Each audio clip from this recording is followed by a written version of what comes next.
And we are live. Welcome, ladies and gentlemen. It's Friday, and you have entered the player circle. Glad to have you guys join us again on a Friday. I hope you guys had an awesome gaming week. Yeah, looking forward to today's show. So, everybody knows what happened yesterday. We had the Xbox showcase. We'll get to that. We'll talk about that a little bit later on. But yeah, it has been somewhat of an eventful week in terms of on the news cycle side. So we'll get to those as well. So just as a start, or to get us started, let's talk about yeah. Actually, if you guys have already joined, I want to hear from you in the chat. What have you been playing? What have you been up to? Yeah. So for me personally, it's been actually quite an interesting week. What I mean by that is I have actually sort of fell into the Fallout manhole in the sense that let me just say the last 3 weeks for me have been this entire you know, uh, Fallout rabbit hole. I've been doing everything Fallout. That's literally kept me busy for the last 3 weeks. I re-downloaded Fallout 4, which I never finished. I also made sure that I had Fallout New Vegas and Fallout 3 on my Xbox ready to go. And I fired those up a little bit just to sort of see how they still look. Look, to some extent, they still hold up. But Fallout 4 is where you want to go if you want to get the most recent Fallout experience, the most polished Fallout experience is probably with Fallout 4. And that's what I've actually been doing. So, across all my game platforms, I've just been playing Fallout. And another game that is related to Fallout called Wasteland. That's also been taking up most of my time. If you don't know about Wasteland, Wasteland was created by the guys that went on to make Fallout. It is Fallout is like the spiritual successor to Wasteland. But yeah, so I've been enjoying going down the Fallout rabbit hole, and I highly, highly, highly recommend Fallout 4. At least if you just want to go watch the show, highly recommend the show. It is probably the best or the most consistent, let me say, gaming video show, video show based on a video game or a TV game, whatever you want to call it. Last of Us doesn't come close to how good this is. Taye, welcome. Glad to have you with us. I think I'm holding the Yeah, what's popping? Good, man. What you been up to? Nothing. Just came back from work. It's gonna be Yeah. a good day. I've been having some back and forth with some guys on the developer direct. Xbox's Forza situation that they are the early access is I think $120, $110, and people are Yeah. saying that's very egregious, which is interesting because I think it was the early access was never this much before, which is true. But when Dragon Ball Z did their early access for $100, the same people didn't complain. When Space Marine 2 did their early access for $100, these people didn't complain too. But when Xbox does something, it's always time to speak up and fight for the consumer rights. When everyone else does it, it's perfectly fine. So I just pointed that out a few times, and I mean, not to get into it too much, because I don't know if that's what we're going to talk about. But I just pointed out that, listen, I think we have three choices in the industry. Yeah. And we can talk about consumers saying well, that's not my business, I don't care. It's like, okay, well then shut the fuck up and just take it for what it is. But if you want to know what's happening right now, it's you have three options when it comes to free video games. One, you can accept the price increase to $80, $90, whatever it is. Two, you can accept microtransactions in your video games like Assassin's Creed. Three, you can accept egregious early accesses like Dragon Ball Z, Space Marine 2, Forza. Or four, you can have these studios or publishers, whichever you want to call them, take resources away from single player games that you like and they start making live service games, aka PlayStation, Sony, 10 live service games. Like this is happening. And when you see Sony's leaks, it wasn't them saying like, oh, let's find more ways to screw the consumer. It was them saying, yo, like Spider-Man 2 is like, yeah, it's a good game, well, all that kind of shit. But at the end of the day, this costs us a lot of money to make. How do we recoup or how do we make better profit margins? Like this is a discussion they're having. So they're having this eternal debate as to what's the best strategy going forward, right? But the strategy can't simply, and people might say like, well, just make smaller games, and they're already doing that. But that doesn't stop the fact that like there's an audience out there who wants a Death Stranding 2. They want a Wolverine. They want a Spider-Man 2. They want a Ghost of Yote. They want an Intergalactica. They want an Assassin's Creed Shadows. They want a GTA. Like to pretend these people don't exist and all of a sudden gamers only want AA small games is ridiculous, and it just shows like an entitled behavior. Man, this sounds like something you've been keeping in for a while. Nah, it just sounds like a long rant. I'm just speaking the truth, you know. Don't let me stop you. Please go ahead.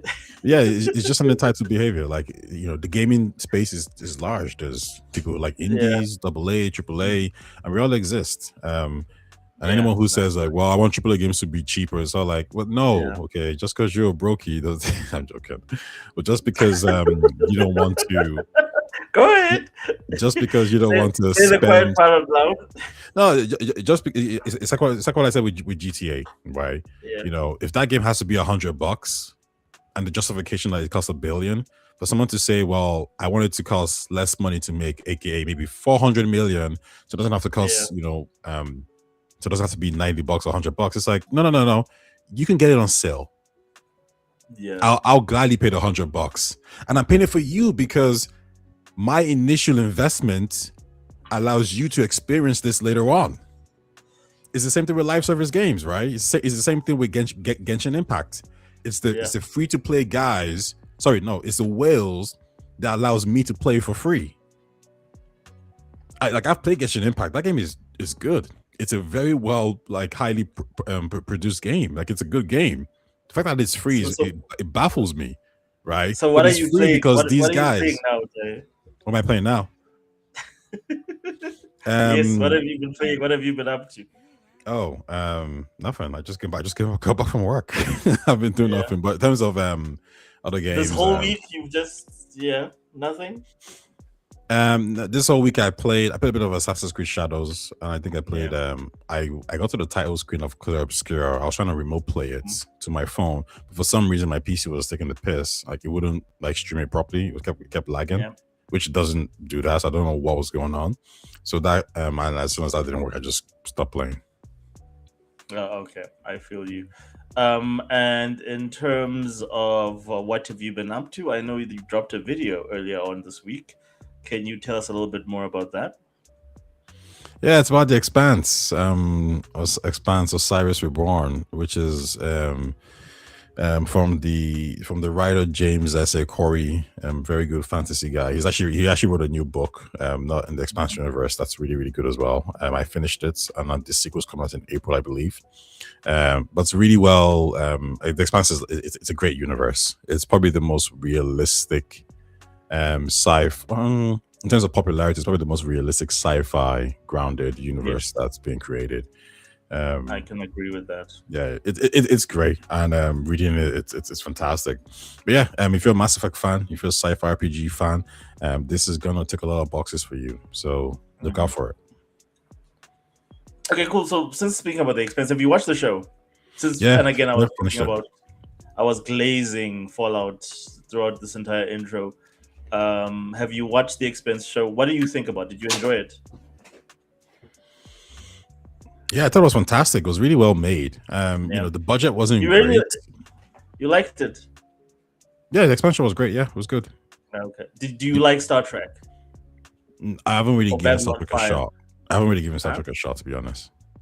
Okay. No, Star Trek is not something that you give a shot. It's something that you're into or you're not. Because there's just too much Star Trek for you to sort of especially if you're someone that is looking for an authentic Star Trek experience.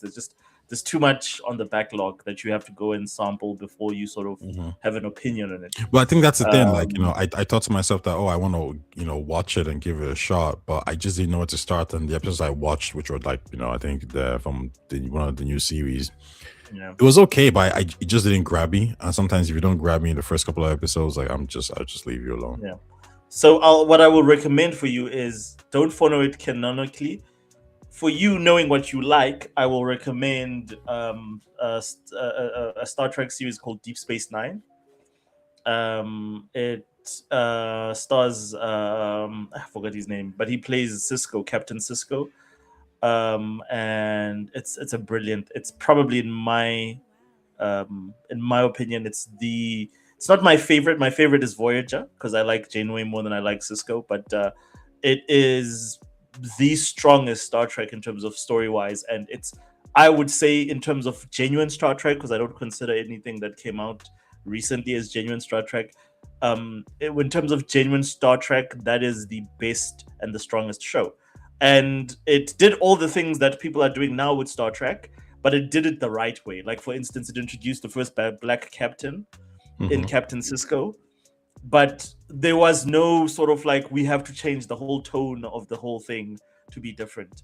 It was still Star Trek with all the Star Trek things that you look for, but they really sort of made it for a much more I don't want to use modern audience, but they really made it for a much more non-Star Wars fan base. Anyone that likes good drama, anyone that likes good TV will enjoy Deep Space Nine because it's so well written. Some of the best writers that went on to write the likes of Breaking Bad worked on that series and other Star Wars other Star Trek series as well. So it is, I highly recommend it. You just have to just go watch that one, and then that will probably, in my opinion, tell you whether or not Star Trek is your thing or not. So Deep Space Nine, go try that out. Yeah. I doubt I'm gonna give it a shot because there's just too much to watch right now. Like we're spoiled for content, really. Nothing is as good as, there's very few things as good as Deep Space Nine. Like, this is the thing, and it's on Netflix. Like, all of this stuff is on roll on Netflix. Just give one episode. Like, I would say this: watch at least 3 episodes, and you can decide whether or not you want to continue with it. They're pretty light watches. The thing about Star Trek that I like the most is that this was the time before we got into this rhythm where everyone sort of everything is sort of building up. The build up is subtle, and it's the arcs are longer. So there's a lot of standalone episode. You can just watch one isolated. You can actually, if you understand the setup of what the story is, you can actually pick any. If you watch the first 3 episodes, or let me say, if you watch the first season, you can watch any other episode in any order, and it will all sort of make sense to you because of how well written the whole thing is. So I highly recommend Deep Space Nine. And again, like, I'll tell you this, like, for me, I don't know if you're watching anything new currently, but there's not a lot on TV right now that really sort of like says, this is what is it, appointment TV that you must watch, besides maybe the Fallout series. No, that's not true. No, like, again, that's a subjective opinion. That's my opinion. That, like, No. I don't even think. Oh yes, like, and the new Knights of the Seven screw your Kingdoms, like, subjectivity, bro. sorry. Screw your subjectivity. What are you watching? So, for example, I would say, have you watched Pluribus? Oh yes, I've heard about it. It's just that I canceled my my Apple TV subscription recently, so I'll look for them. They normally have nice deals. I'll look when they have a deal, and then I'll. Have you heard of jump His on and that. Hers? No, not really. No, Have you watched Stranger Things? I hate Stranger Things. Like, I never got into it. I tried it, like, when it came out, never connected. Everyone hates the new season, so no, I'm not interested in Stranger Things. Yeah, but there's a lot of Again, it. like, Have you watched The Night of the Seven Kingdoms first episode, or have you watched Agatha? no, Have you no. watched, That I'll watch once I've read the books. I finished the Duncan Egg books, which are about the Night of the Seven Kingdoms. So I will definitely watch the series, but I'll wait for it to all get onto sorry, for all the episodes to be out, and then I'll jump on that. Have you watched Hijack? No, Dark? like what? Like, sorry. I'm Hijack, Dark, No, no, Adolescence. Some of the shows. no. Like again, like for me, like what is supposed to draw me to those shows? Like to me, back in the day, there was a significant. Oh, I didn't see that the chat was already bumping. Welcome, Raichi and Fuzzy. Great to have you guys. Sorry, I ignored you guys. I did not see that you were there. But glad to have you with us. I have not watched any of those shows, Ty, and the problem with that is how do you know about those shows for you to get into them? Right? I think that's the first barrier of entry is I need to sort of know something about the show for me to be able to. It was easier to do so before we had 5 subscription services, each with like 1,000 different shows to watch. So for me, it's always got. That's why like shows like that are nostalgic are so easy to sort of latch onto.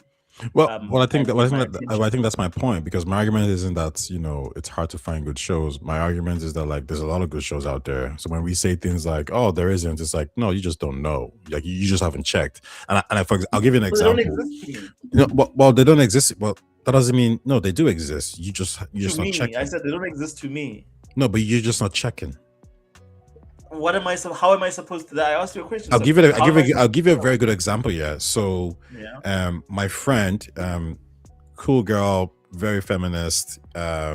She said, "I hate the fact that we don't have many female rappers." And I said, "We do." She says, "No, we don't."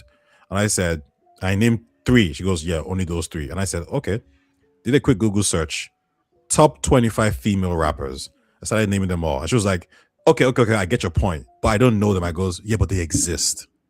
Just because you But they don't know them also doesn't mean suck, dude. no, Like no, no, no, that's no, the no, one no, thing that no, you no. discussed. Is that They don't most of them suck. suck. They don't suck because I told her Okay, like aside from like, look, the there's one or two. reason Like why you don't know the two about from. them is because they're not Give me your marketable top. like that. Give me your top 3 female rappers. No, I don't listen to female rap songs. So like that's the thing. No, Like no, no, no, if you're no. into Wait. rap, so To be you clear, I don't so listen you to were I don't choosing. listen to music that much in general. Like in the last couple of years, like I don't know Drake's new album. Okay. I haven't heard Kendrick's new album. Okay. Jake, like I'll give you. But my point is they exist. It's like somebody saying, okay, here's the gaming example.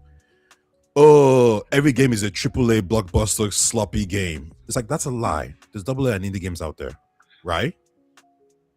And he says, No, but like I well, didn't they like don't so exist to for me. It's like, him. no, they do exist. Just because you Yes, don't but know like about them doesn't mean they don't exist. yes, no, but like that's not what I've been like. I've not. That's what I'm arguing with you. That's not even like the conversation. I said to you, how am I supposed to? My question to you was like, if you want me to watch that show, how are you selling it to me? Aside from like Stranger Things, because such a big show, the everybody trailer knows about it. For what? for No, the like show. where am I supposed? No, like none from any. The only show that I've seen a trailer for is Stranger Things, which I don't like.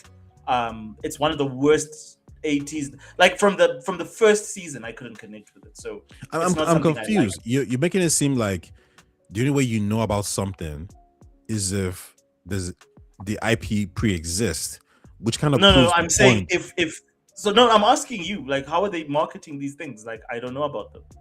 Where are I these mean, shows being do you marketed? are you subscribed to Netflix YouTube channel? Do you check that? Yeah, Do you check? I have Netflix. I Do you have check top? HBO. I have. Do you check TV shows that says top 10 new trailers? Yeah, but like most of the time, no, I don't Are check you that. on But like, I'll tell Reddit? you this: I Are look you at on the the Sci-Fi TV Reddit page?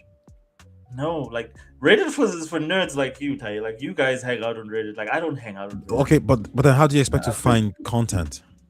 But my point is this: like Ty, like I don't expect to find content. I've got enough things to fill my time.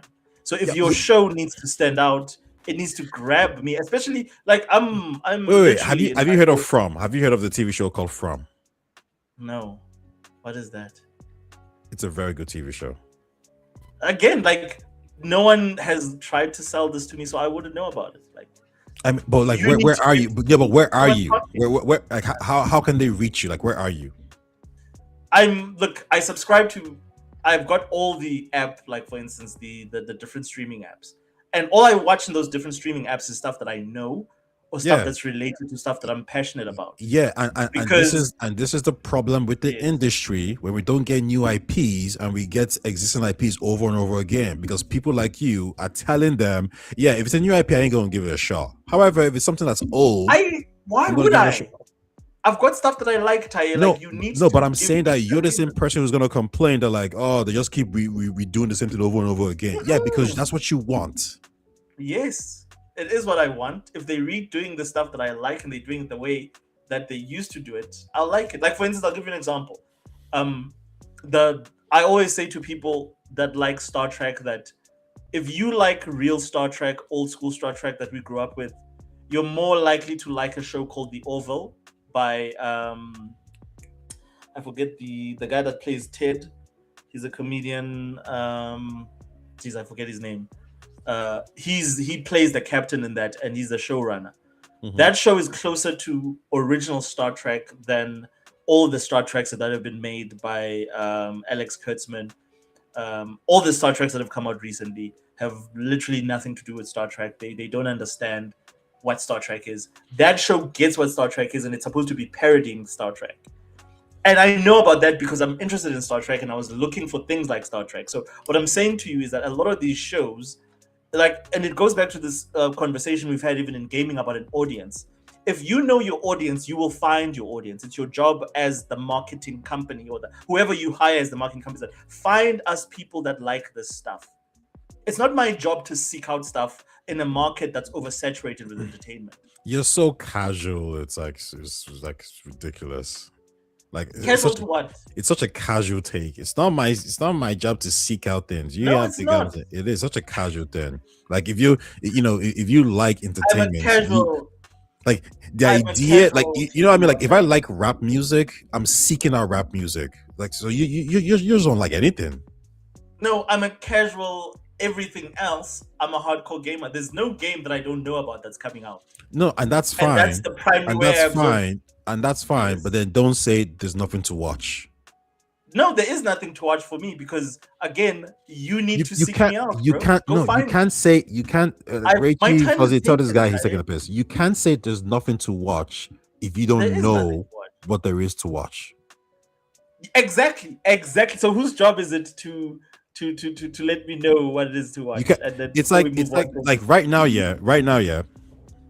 I can say from a sci-fi perspective, we have The Expanse coming out soon. yes. We have thank Mass you, Effect Reggie.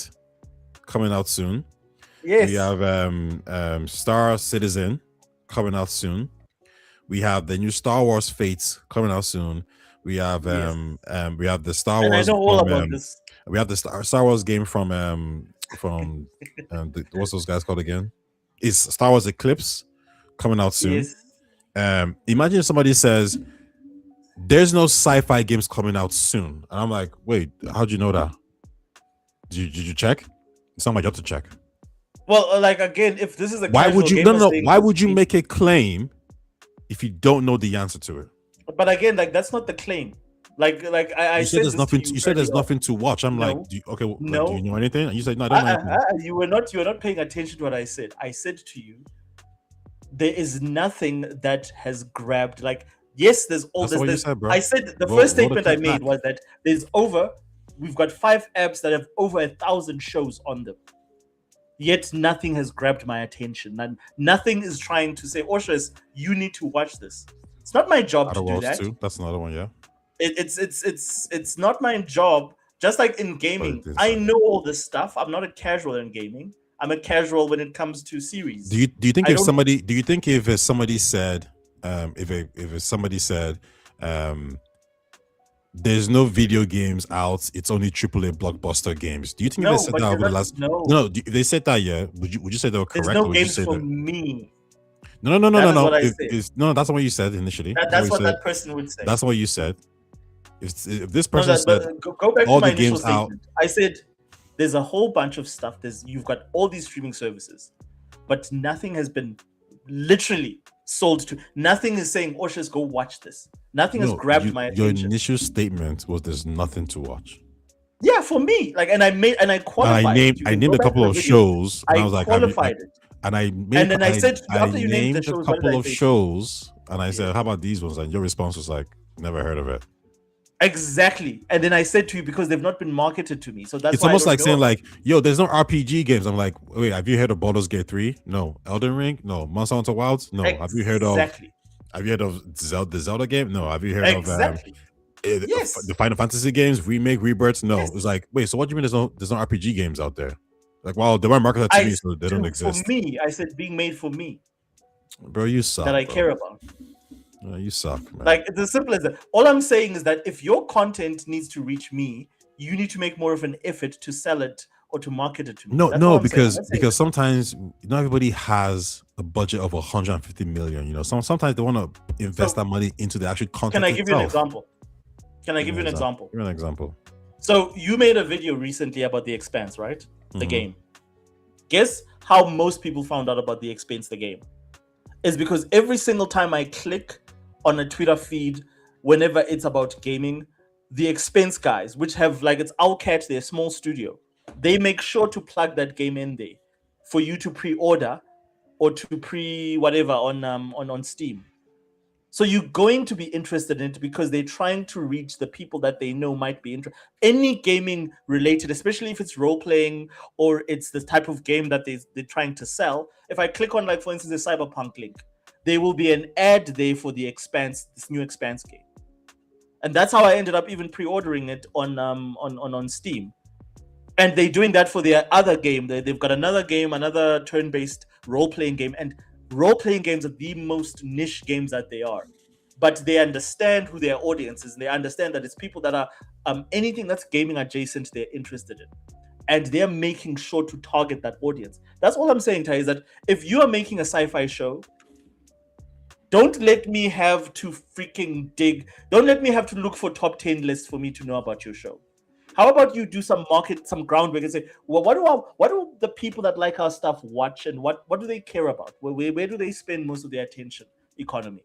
And then go and, plant the seeds there.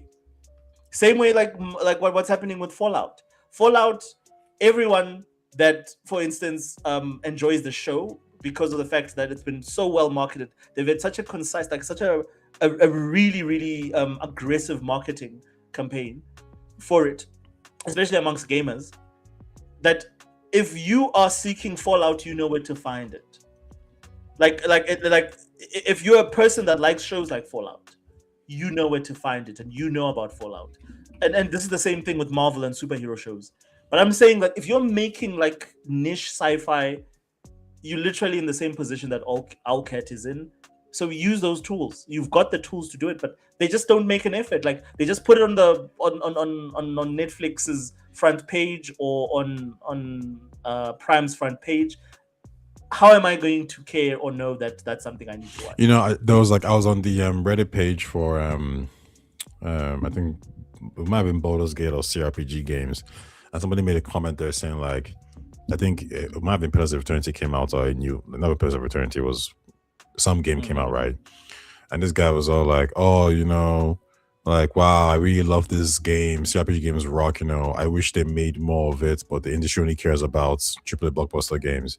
And everyone in that comment section just told him, like, what are you talking about? Baldur's Gate 3, Planescape, Divinity Original Sin, and Pathfinder, Disco Elysium, Pillars of Eternity. Everyone was just like name dropping. They're like, bro, there's a lot of content out there. Just because you haven't searched for it doesn't mean it doesn't exist. So you can say, so don't say like, no, it doesn't exist. First question is, did you check for it? Did you look for it? That's not what I said. No, eventually you qualified that and said, for me. And then you can say for me, or you can say even before that, the first point that I made, because you asked me, you said, well, how do you not know about these shows? And I said to you that because of the fact that these are not like, how am I supposed to find out about these shows? Like you mentioned, you listed off all these, you rattled off these shows. That's so cool. Those sound all cool. Like there were some that I recognized. So yes, I know about that because I'm a gamer. Ushers, we probably need to bounce as Rachel and Fuzzy probably like, yo, shut the fuck up. Let's get to the games, bruh. Developer direct. No, we'll get there. But like all I'm saying is that like if you don't market to the target audience that you want, then don't complain if the people that you want to watch your shows don't watch your shows.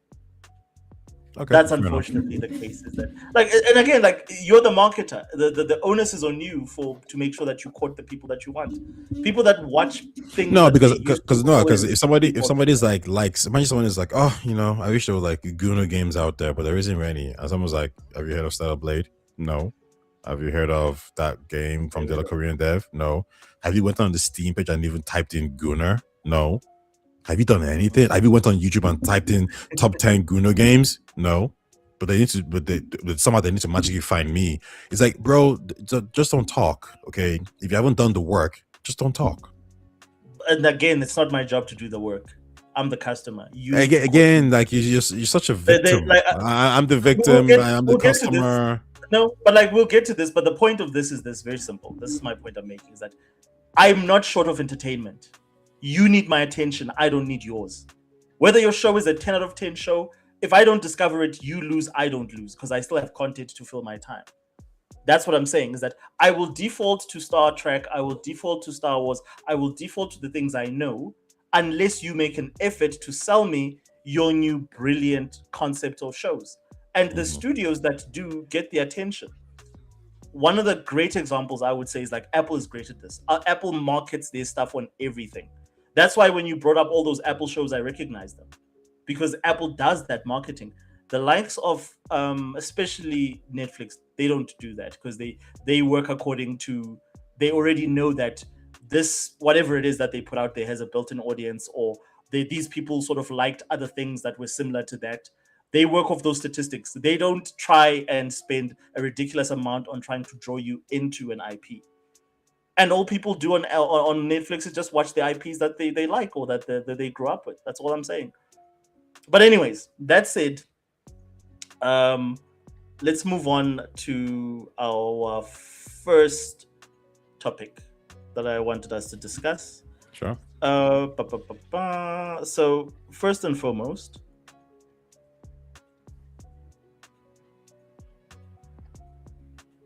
I think we need to just have a recap on what is this, on 2025. And there was quite a few articles that came out based on results that were released in terms of what were the best-selling games for 2025. And I know you had quite a bit to say about this.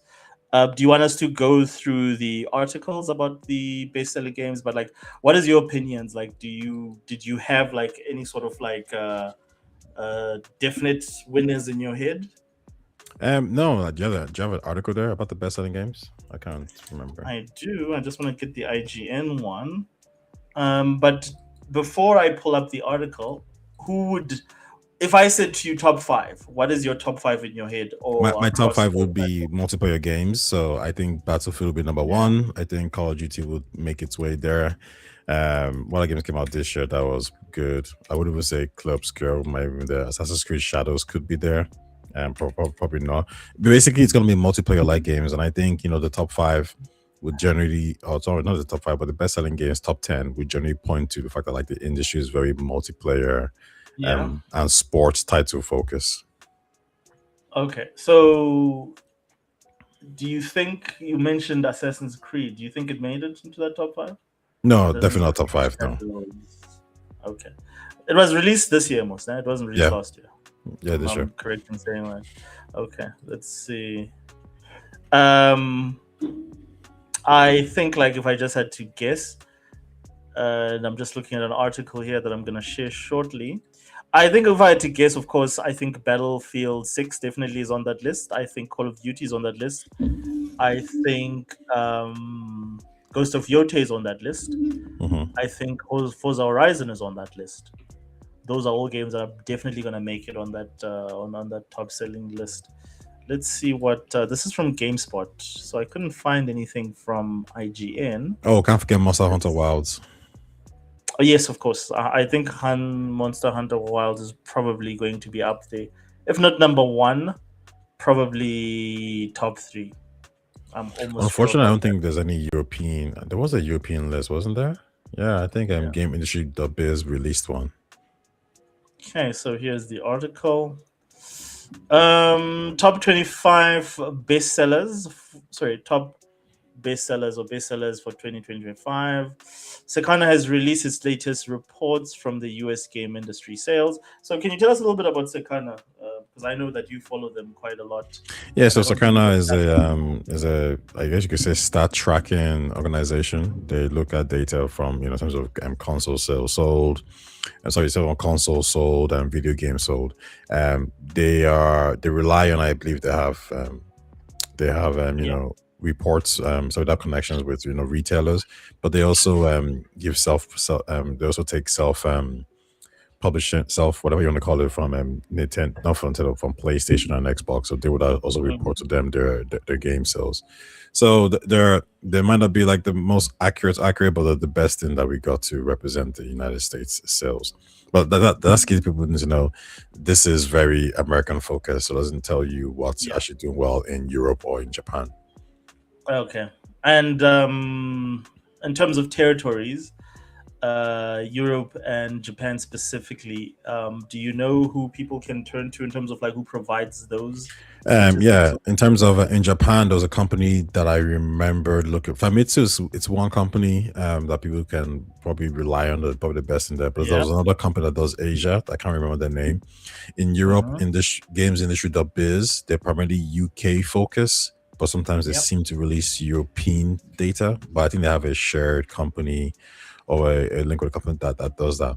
Like right now, I'm looking at the gaming for Europe, and EA Sports is number 1 as expected. Assassin's Creed Shadows is number 2 as expected. GTA 5 is number 3, and Red Dead Redemption is number 4. Hogwarts Legacy is number 5, and Split is number 6, and Monster Hunter Wilds is number 7. Call of Duty Black Ops is number 8. Mario Kart World eventually makes its way there. That's a pretty good showing, Mario Kart World, but I think Ash will probably be better. Kingdom Come Deliverance 2, number 10, that did well. Oblivion Remastered, number 11.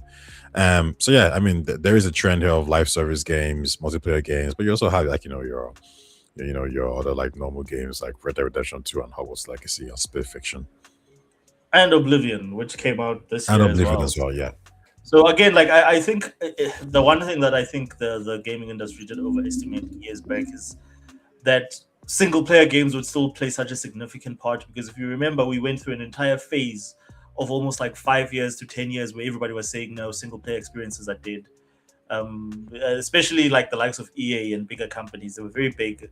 EA and Activision particularly on that messaging that like, nope, you know what, single player experiences have been tapped out.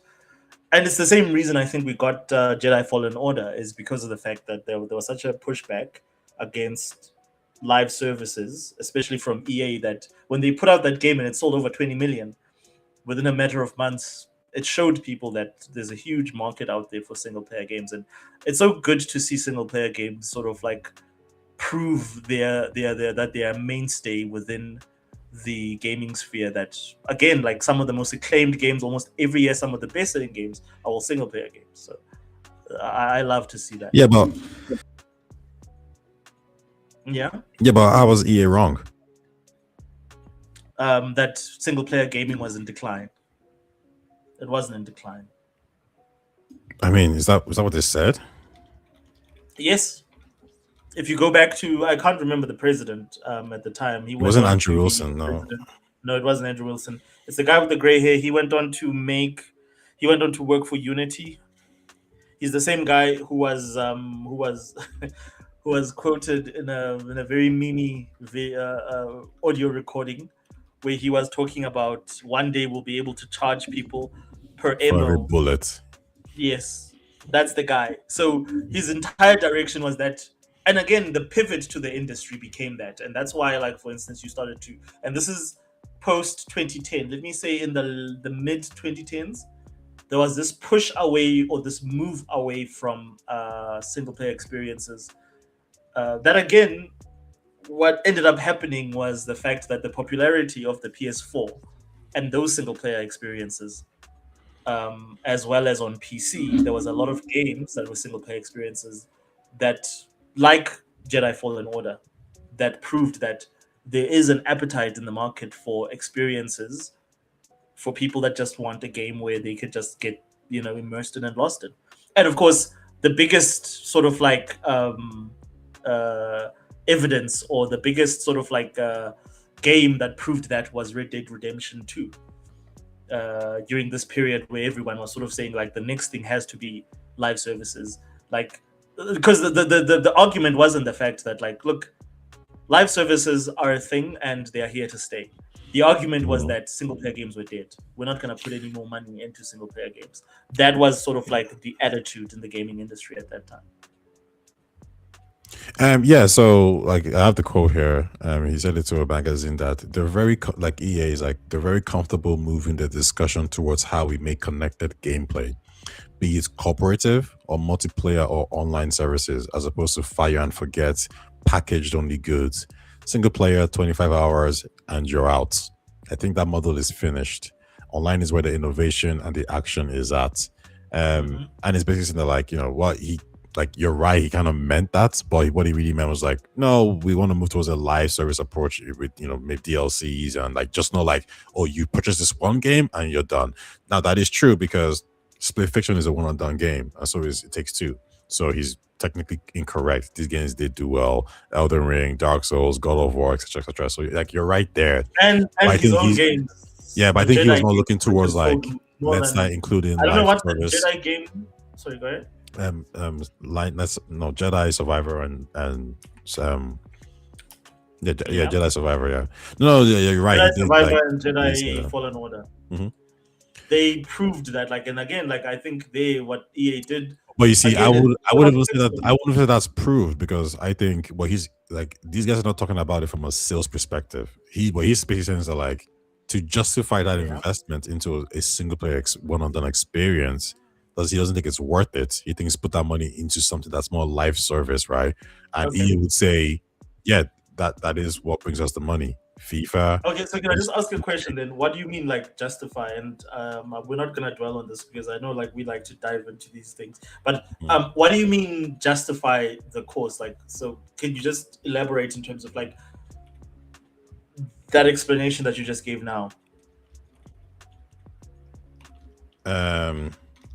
Justify in the sense that why would we put 150 million into a one-on-one experience when we can put that into a game that has live service elements or a live service game and make like 900 million in the end? Okay, so can I ask you a question? So what if the game, the single player experience we're talking about, sells 40 million copies or units?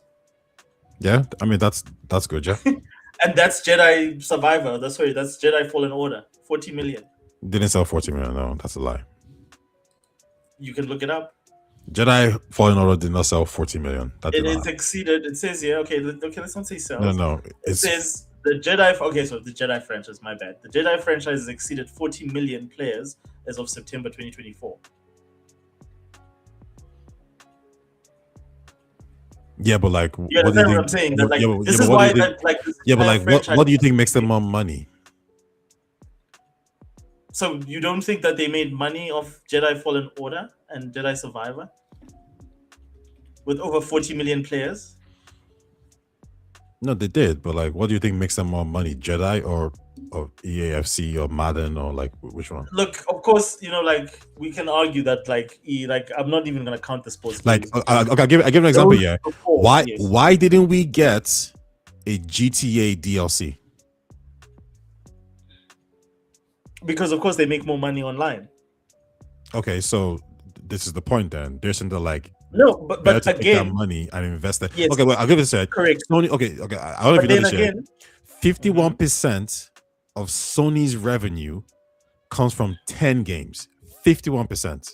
Yes. Those games are Fortnite, Genshin Impact, Call of Duty, EA Sports, Madden NFL, NBA 2K, live service games.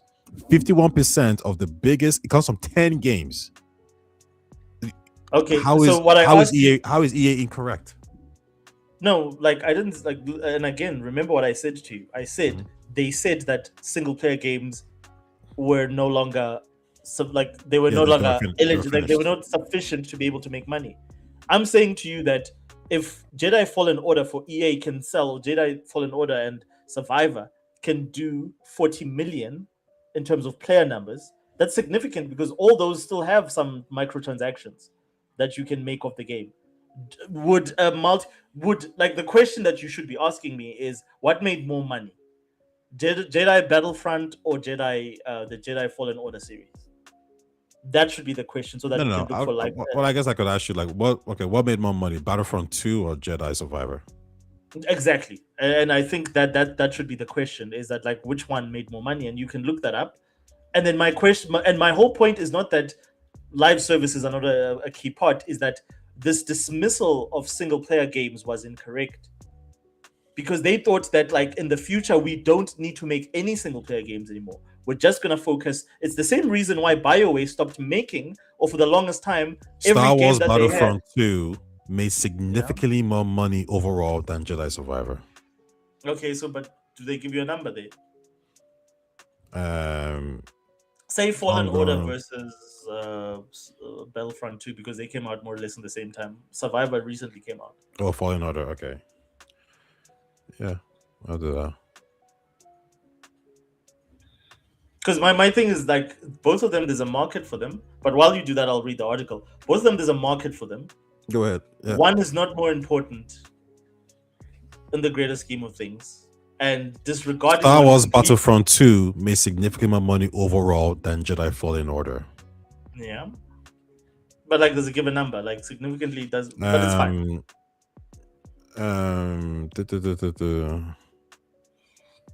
It helped every 5 billion microtransactions live service, key drivers.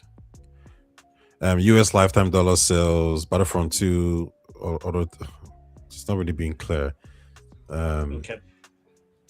But okay. Yeah, it says EA doesn't disclose exact figures, but it's kind of it's fine. But like, my point is that there's a market for both. Whereas at first, when this whole thing started towards live service, there's a market for both. But what he's saying is that, like, if you want to grow and innovate, it's a live service element. That's why, to be clear again, 51% of Sony's revenue comes from live service games. 10 live service games. That's what he's talking about. Yes, but then again, that's like you saying that like most of Epic's revenue comes from Fortnite. You have these games that are like a once-off way, all the money, they make all the money. I'll give you an example for EA. That's Apex Legends, that's FIFA. Those games are like ever gold in terms of like they will always make all the money, and they're live services, of course, because of how that's how you monetize the thing. But what I'm saying to you is that you still need your mainstays that have dedicated audiences, which are mostly single player games.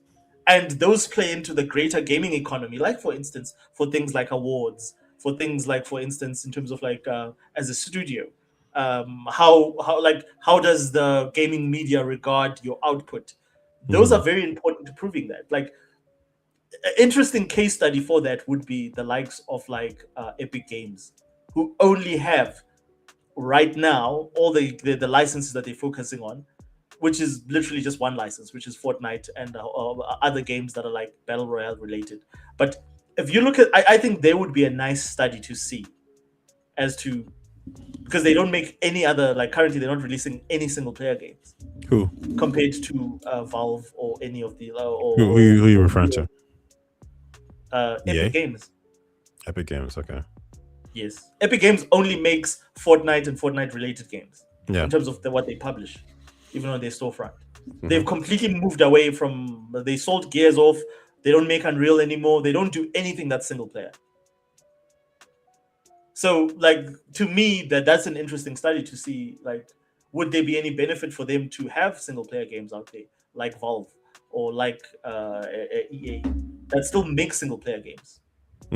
But anyways, let's continue. It says the data shows that although Black Ops 7 was #1 best-selling game for December 2025, representing the COD franchise 7th straight year being #1, and again, I think people really underestimate the power of Call of Duty, because even this is by not really the worst. I think Battlefield 3 was considered the worst, but this is the weakest Call of Duty game by Treyarch. Treyarch has never had a Call of Duty game hated so much in the past. I loved Black Ops 6. I thought it was a brilliant game. I had serious issues with Black Ops 7. EA's Battlefield outsold it for the full year. In fact, Battlefield 7 was number 5 for the full year, and that was the franchise's lowest ranking in US sales since 2008. Tai, what is your take on that?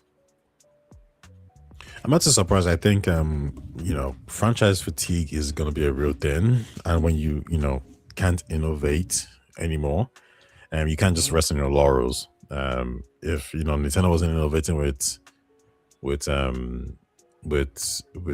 Mario and Zelda, those sales will eventually kind of drop as people become they play the same thing over and over again. And Pokemon is probably the exception. But if you were to ask Pokemon fans who actually enjoy the games, they'll tell you that there is innovation going on.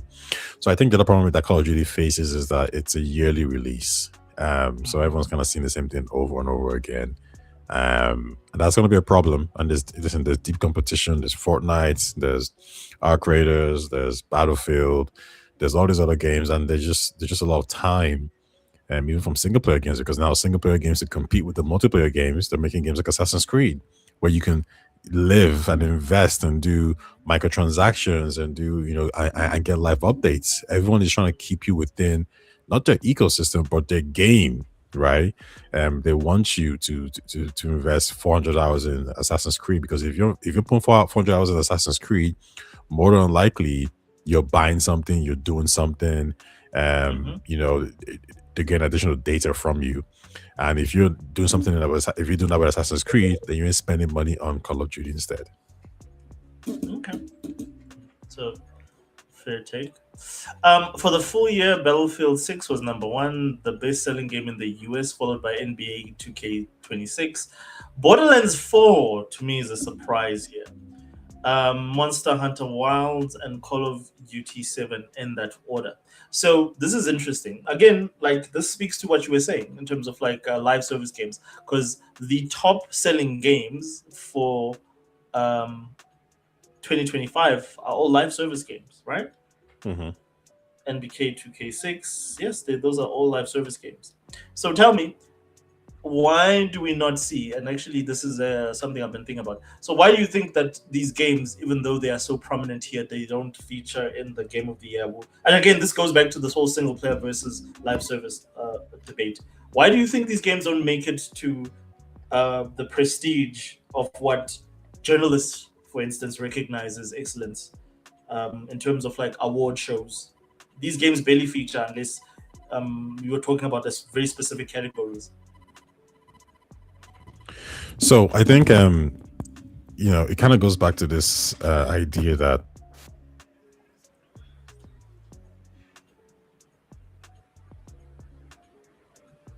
Taya, did we lose you? What about that? Huh? Taya? It goes back to this idea, I believe, that the people who are buying the games are not the people who are picking these games. And and it's you funny. Think that's important? Well, I think it's a give and take, because if you wanted to go for the people who are buying the games, then by default you would have all these like Genshin Impacts and FIFA up there. Like again, like I'm looking at the list right now of the games in best-selling games in Europe this year. It's EAFC, it's Assassin's Creed Shadows, it's GTA 5, Red Dead Redemption, Hogwarts Legacy, Split Fiction, Monster Hunter Wilds, Black Ops 6, Mario Kart World. These people that are buying the games, they're not buying the games you want. So I think you actually prefer this system, because the system that we have right now at least acknowledges the games that you like. Whereas if these guys are buying the games, you would hate it. Because I mean, wait, which game won Player's Choice? Was it not some kind of Genshin Impact kind of game? Sorry? Which game won player choice for the Game Awards? Was it not some kind of Genshin Impact live service game? I don't remember, to be honest with you. Like I checked out pretty early, but you can look that up. Let's see. Well, I could look it up if you feel like you have more to say. Player's Choice.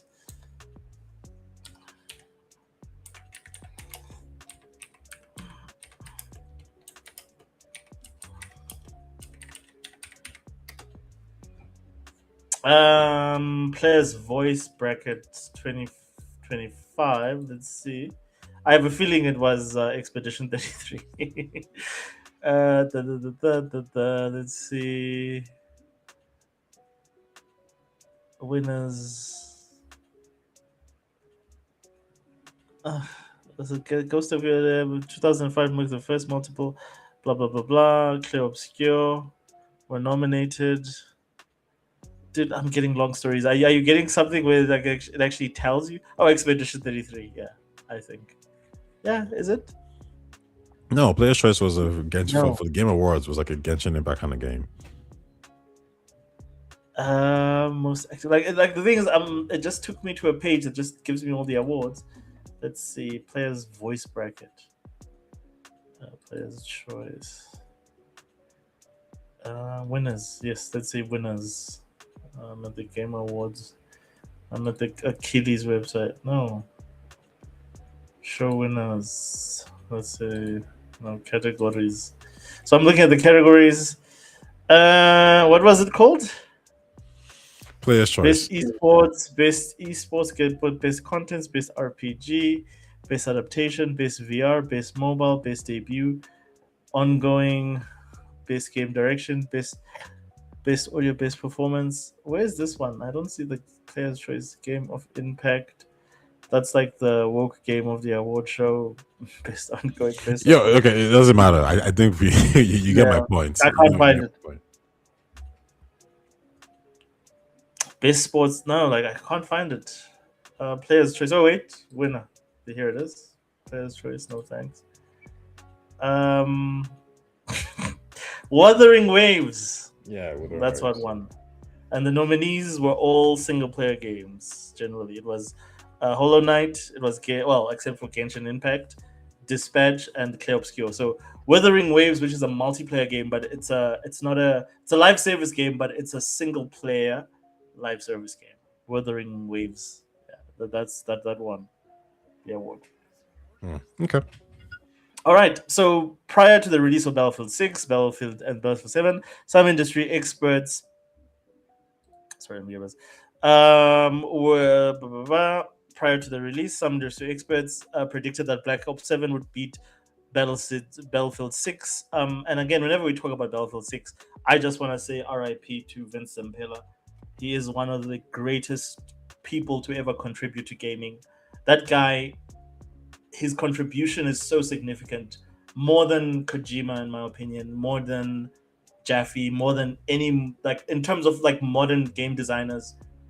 He touched all the IPs that we like. Whether you like Star Wars Fallen Order, or you like Battlefield, or you like Apex Legends, you need to thank that man. Or you like Call of Duty, you need to thank that man for his contribution to our this hobby of ours. It's amazing. So this was all him. So he managed to turn Battlefield 6 around and beat Call of Duty in the area where it matters the most, or in the territory that it matters the most, which is America.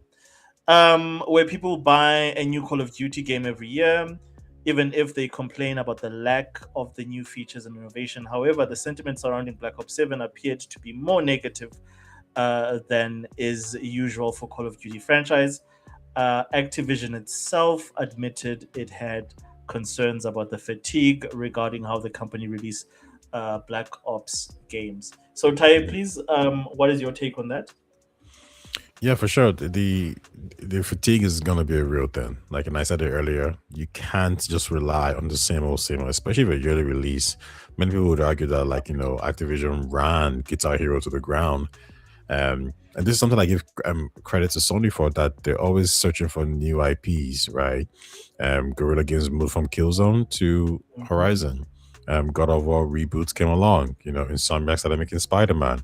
They left Drake, Uncharted, and they said, let's do Last of Us instead. And now they're doing Intergalactica. These guys are they know that, IPs they're golden. However, time changes. Sony's big IPs back in the day was probably Spyro, Crash Bandicoot, Snake. Now things have changed hands so many times. Not Ridge Racer. Gran Turismo was probably one of the biggest. It is still big today. Ridge Racer was one of before GT. Ridge Racer was their main, not just racing IP, but one of their main IPs to sell the PlayStation. Yeah, exactly. So I think you need to keep reinventing yourself, and unfortunately, Xbox hasn't done that. It might actually do some good to take like a 2-year break, but I don't know how you justify those margins, losing those margins. To be honest, like that's going to be a crazy thing to say and do. And we'll talk a little bit like after this article about like I'm sure you heard about the comments made by Bobby Kotick recently regarding the fact that the reason they sold Call of Duty is because they knew that it was literally a stock of diminishing returns. That's why they sold it to Microsoft. I heard about that. And Yeah, that was his defense, because I think he's going through a lawsuit right now. I'm not think sorry, I like he's being currently, there's some legal action surrounding him, and that was one of the statements he released as part of his defense. Okay, cool. So let's continue. It says on the other side, sentiment for Battlefield 6 was pretty positive. The game got off to a red hot start, selling 7 million units right out the gate in October. The game's momentum may have slowed since then. The developer recently delayed the season 2. And again, like I think when you don't have the guy that's sort of like was at the helm of this, when he's no longer there, like I wonder how they're going to pull this off in an ongoing basis. Because that guy, like I don't underestimate his contribution in him understanding how game design works. And this is something that Mark Dara says, that very few people in the gaming industry are very well versed in shipping a game. And shipping a game means that regardless of whether it's going to be a 9 out of 10 or a 10 out of 10, or it's going to be a 5 out of 10, the bottom line is you need to get out of the gate. And I think this guy, with the partners that he's worked with, knew how to ship a game. Do you know any game that Zampella was involved in, Ty, that shipped in a uneven condition? Uneven condition, or just lacking? Oh well, I'm sorry, I'm being stupid. Survivor, Jedi Survivor, yes. A lot of people will say that had a lot of flaws in it, so I'll concede that. But besides Jedi Survivor, not really. He's very efficient at doing what he did. So no, I think he's. I will say the Jedi Survivor one is tricky because I think, like, I always feel like PC is like a weird outlier because I think most of the problems came from PC. You know, I said the same thing with you about. I said the same thing with you yesterday about Xbox and Fable.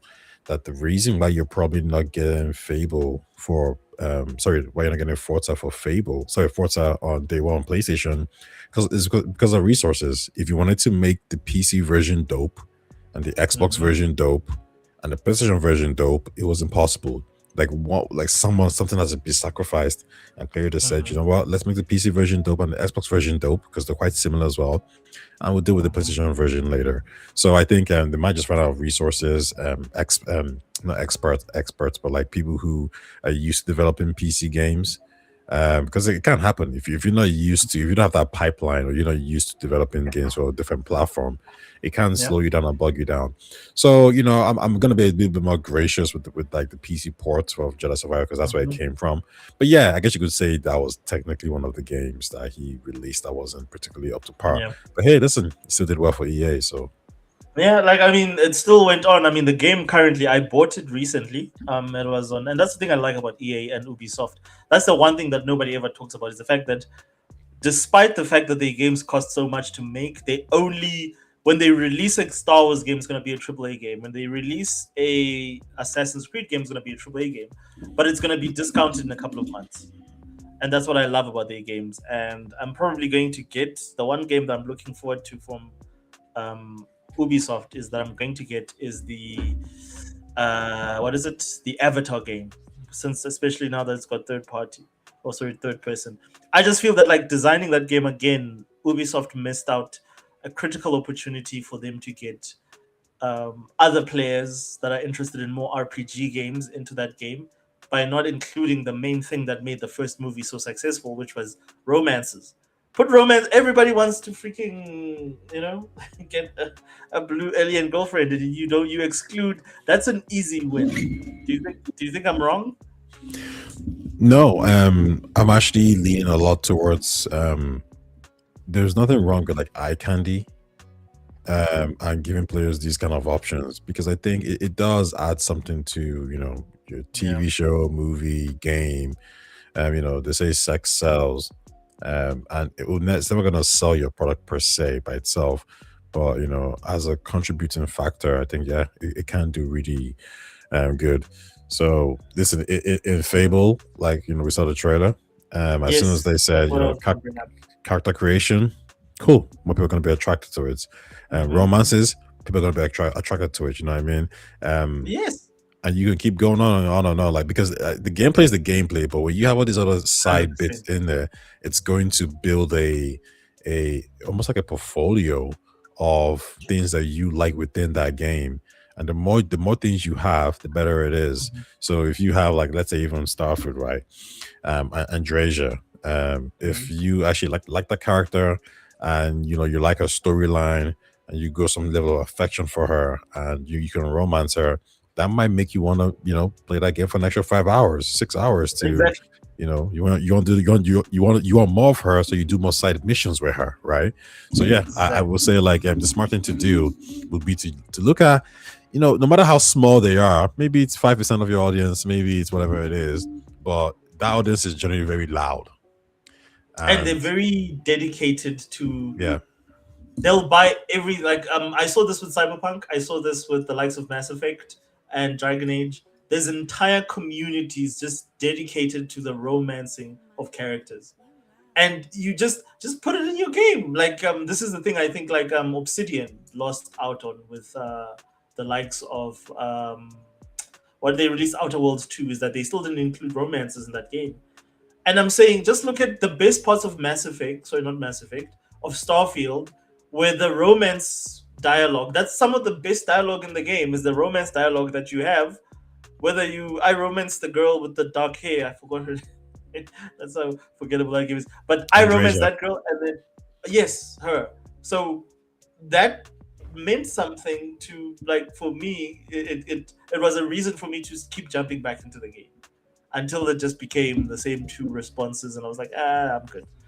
Okay, cool. So let's finish this tie quickly. So we talked about prior to the release of Battlefield 6. On the other side, sentiment for Battlefield 6 was pretty positive. Yes, we talked about that.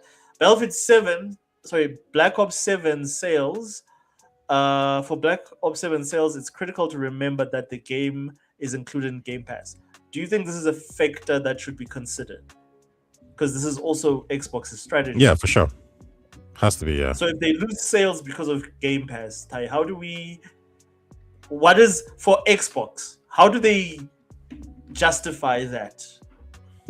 Is this something that they still now have to make back as money, or is this something that's built into how they measure their success?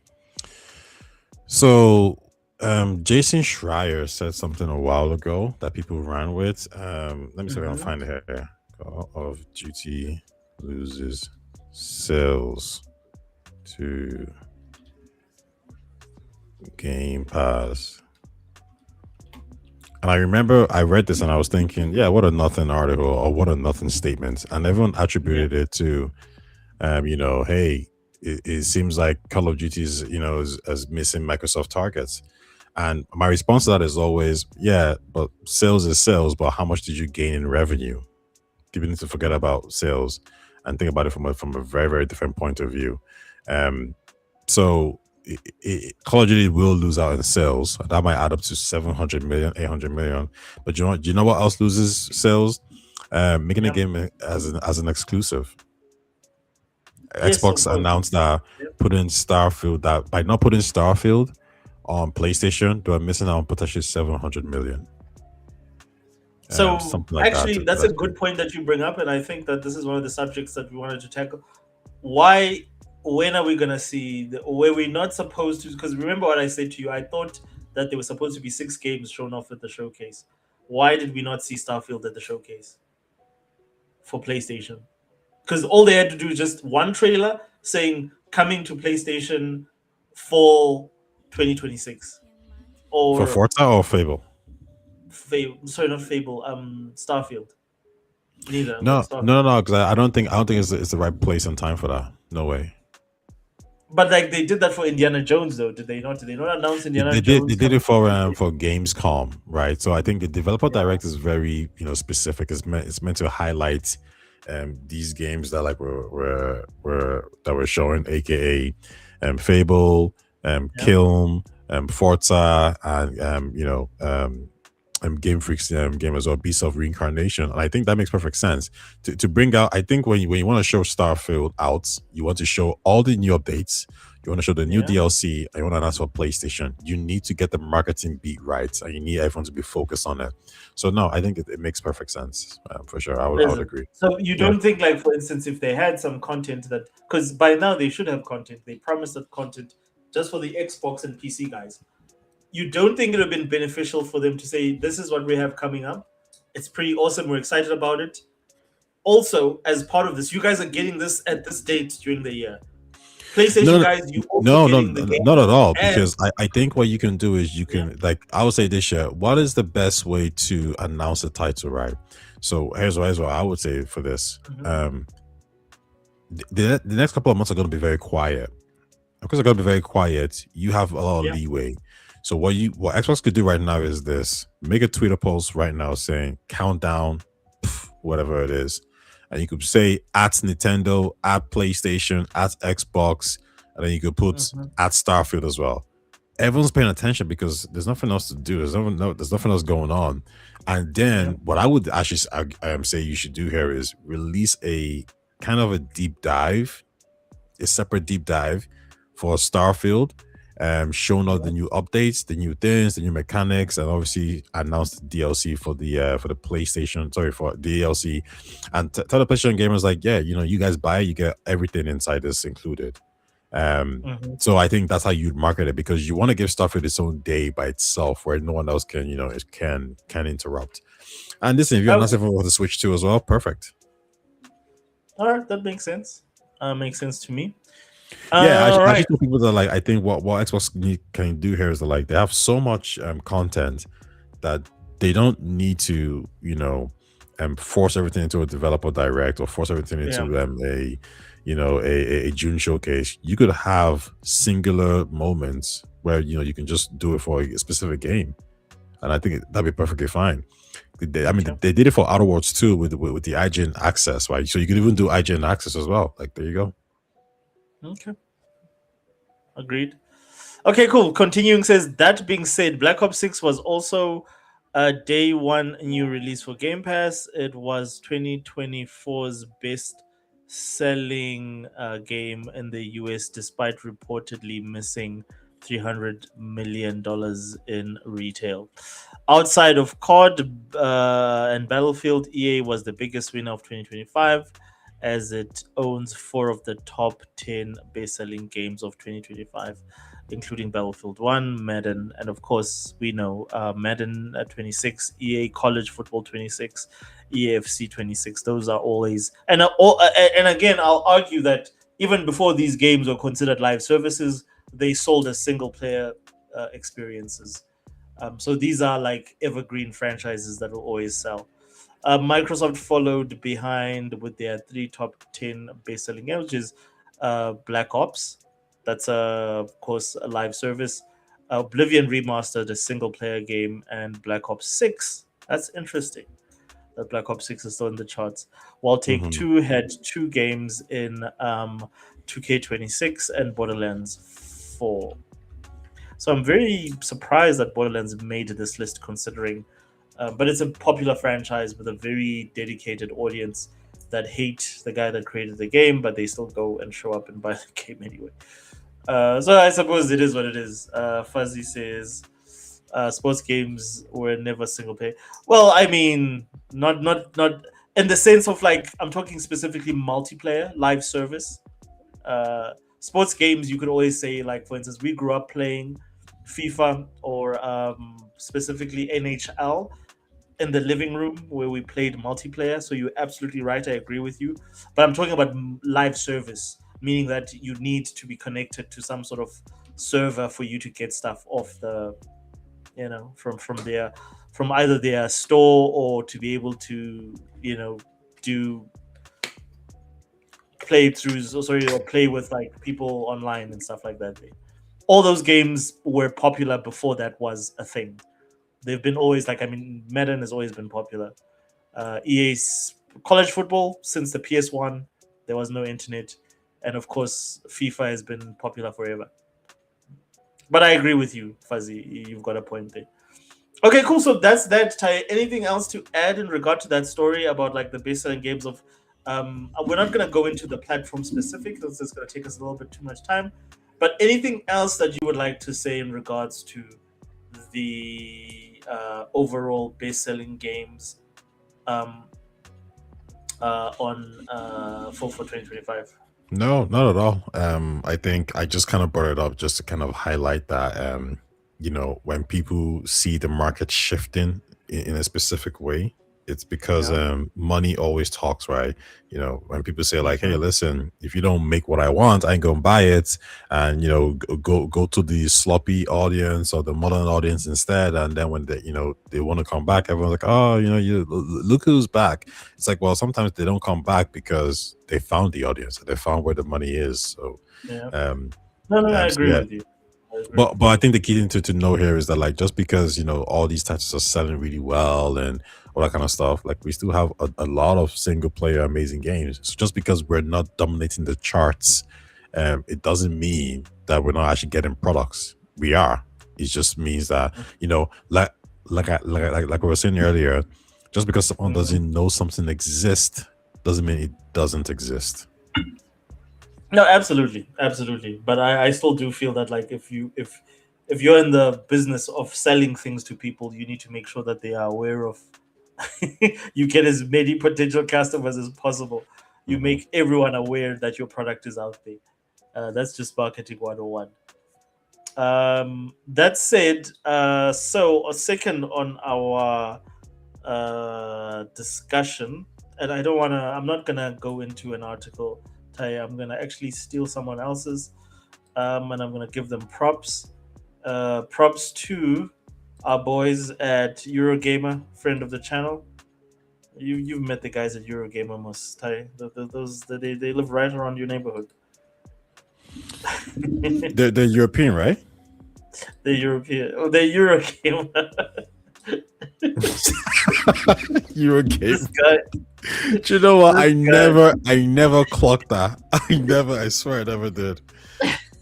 Wow. Okay. I never. I feel so bad. Let me show that. Eurogamer. Damn. Let me share their article. So, sorry, I'm not going to share the article. I'm going to share the video. So, this is about your favorite company. And, ladies and gents, we have the doctor's advocate or the devil's advocate. Yeah. This is the man. Everything. He's the. Whenever I need to know anything about Ubisoft, I go to Ty. So, let's see this. No, cancel.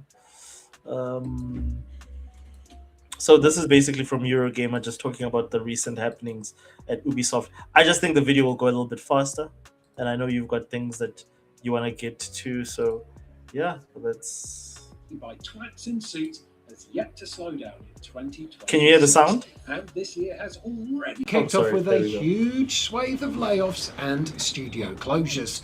This is especially true across the VR space, as a big chunk of incredibly talented development studios recently got well and truly zucked over by Meta. Perfect. Thanks to its fumbled attempts at trying to create a metaverse. Okay, I'm gonna stop that there, right? Can you hear the video? Yeah, I can hear everything. Yeah. Okay. And I know you don't agree with a lot of what he just said, but basically, again, he's a gamer, but he's a journalist, right? And he's a journalist for Eurogamer. And the reason I chose Eurogamer is because they're very progressive. They're very sort of like in it, in the sense like, they're very objective to the stuff that's like, for instance, that we normally debate. Even more than I would say IGN. They used to be part of Digital Foundry used to be part of this group until they were bought by the same guys that ended up buying IGN. So these guys are supposed to be the most objective, because I know you are like, in terms of like the whole discussion or debate between gamers versus the industry type thing. That's why I chose the article. But if you're not happy with this, we can choose another one. But he's immediately out the gate, very much the slant is against Ubisoft, and this is why I would love your input when it comes to this. Oh, hey, Mark. Hey, what's going on? Hi. Mark. What's up, Mark? Whoa, we're floating in space? Who made this place? It's awesome. Right? It's from the creator I met in LA. This place is amazing. But wait, now it's Ubisoft's turn, and in a pretty jaw-dropping 6-page press release, it has confirmed that it has closed 2 studios and cancelled 6 projects, including its much delayed and much anticipated Prince of Persia: The Sands of Time remake. And all of this is part of a major restructuring effort that will also... Okay, so any thoughts on anything that he said so far? Not so far. I mean, the restructuring effort, yeah, that's true. I don't know what this means. I don't know why he did this. Like, well, okay. So do you think his opening was a little bit aggressive? Because he's probably a gamer that feels the same way that we all, except you and the people that like Ubisoft, feel. Well, I mean, so far, I'm okay with even with the aggressive tone. I just care more about the facts. Okay, so let's continue then. see delays for 7 games and a return to the office for its staff. And this is all part of an organizational, operational... So what I like about it is he's actually got the full document on the side, sort of scrolling in the back in terms of what they're doing from a business strategy perspective. So that's pretty cool. Yeah, so far, he's saying what's happening, so I'm just like, okay. Yeah. And portfolio reset, which sounds like corpo speak for bending over and spreading them wide for the shareholders to me. Pause. But maybe it's not. Pause. Maybe there's action. Pause. I think it's there's nothing wrong with what he even just said there. I guess my only slightly pushback would be Ubisoft is being ran terribly. I think we understand that. Yeah. This isn't really a shareholder. Oh, you agree? Yeah. Well, for sure. Okay. I mean, they run terribly. So this isn't really a shareholder thing per se. This is more of a, if we don't do this, we're going to collapse. Because the shareholders, the only reason why Ubisoft has shareholders is because these are people who are willing to invest in the company. If they don't think the company's good enough to make money, or if gamers who are also to some extent shareholders don't think the company is good enough to make games, then Ubisoft as a corporation closes down. So I don't dispute what he's saying. It's just that this is actually probably needed. But go on. Okay. I'm surprised that you agree with all a good reason behind the binning off of an almost complete game, whilst at the same time heartlessly ruining the lives of countless people who worked tirelessly behind the scenes. Okay, so I'm going to pause there. So he says of an almost complete game. Do you agree with him that, because they've been working on this game, Taye, since 2020, I think they started around 2019. By 2021, they had footage to show. And the game had already been in 2 years in development, so they started around 2019.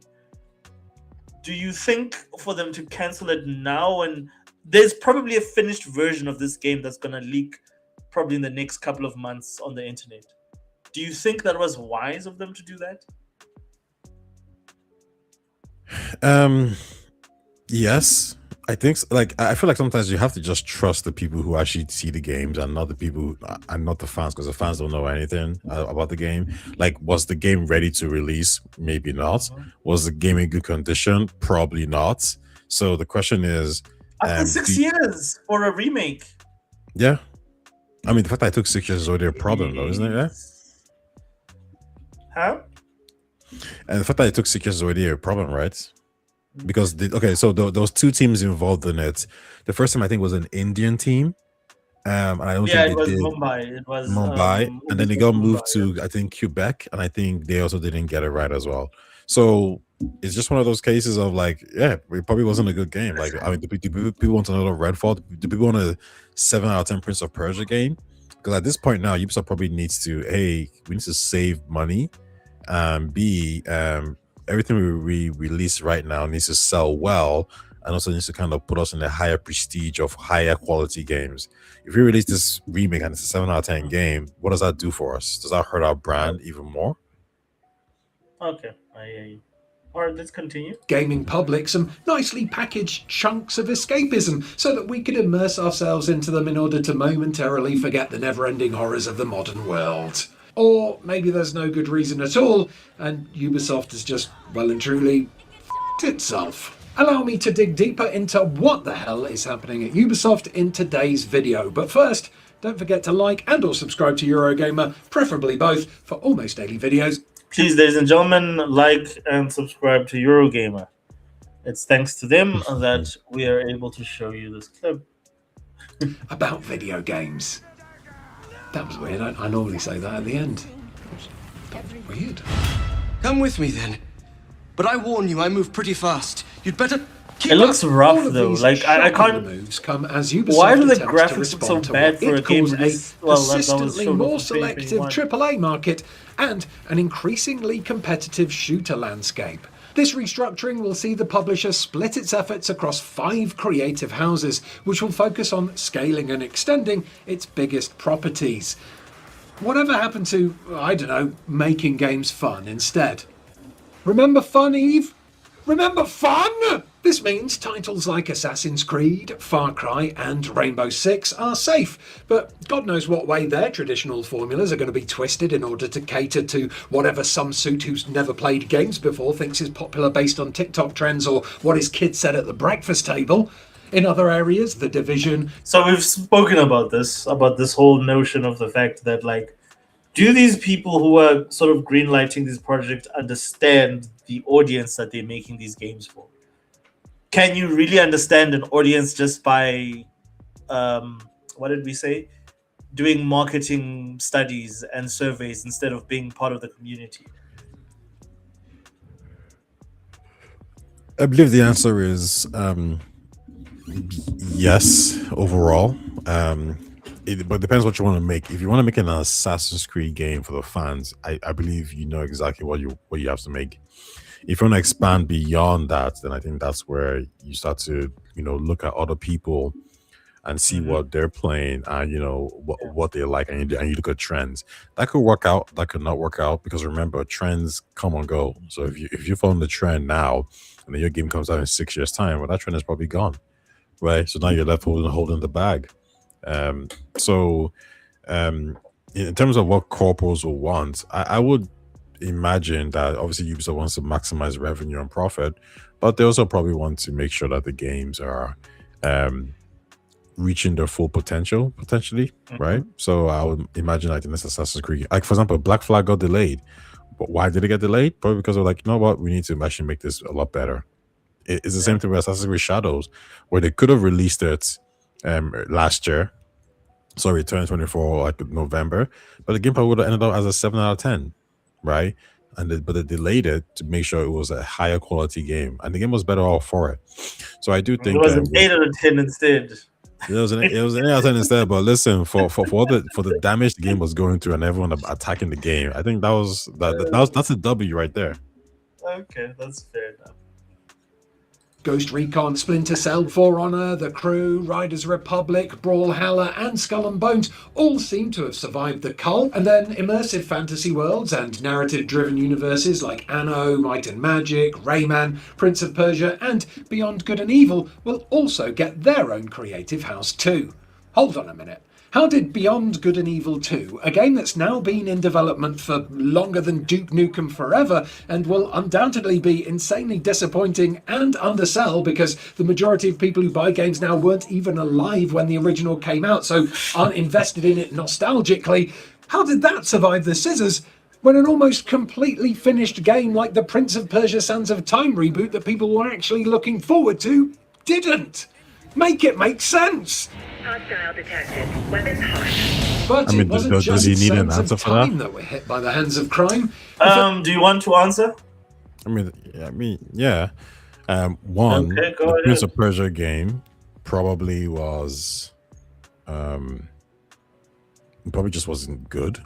That's number one. But the only thing I don't understand about that is that, like, dude, you Ubisoft, right? You are known for collaborating and running multiple teams at once. So you telling me you cannot send the bunch of guys that made a successful Prince of Persia game to whatever studio is making that current game and say, Go help. Those guys know how to code. They know how to make. Like, this game has been made already. We just need to remake it. You can't send like a handful or a task team to just go and show these guys how to do this thing. You have to cancel the whole project after 6 years. Yeah, but like I think 7 years actually. Yes. I wonder when did Montreal take it? Hold on.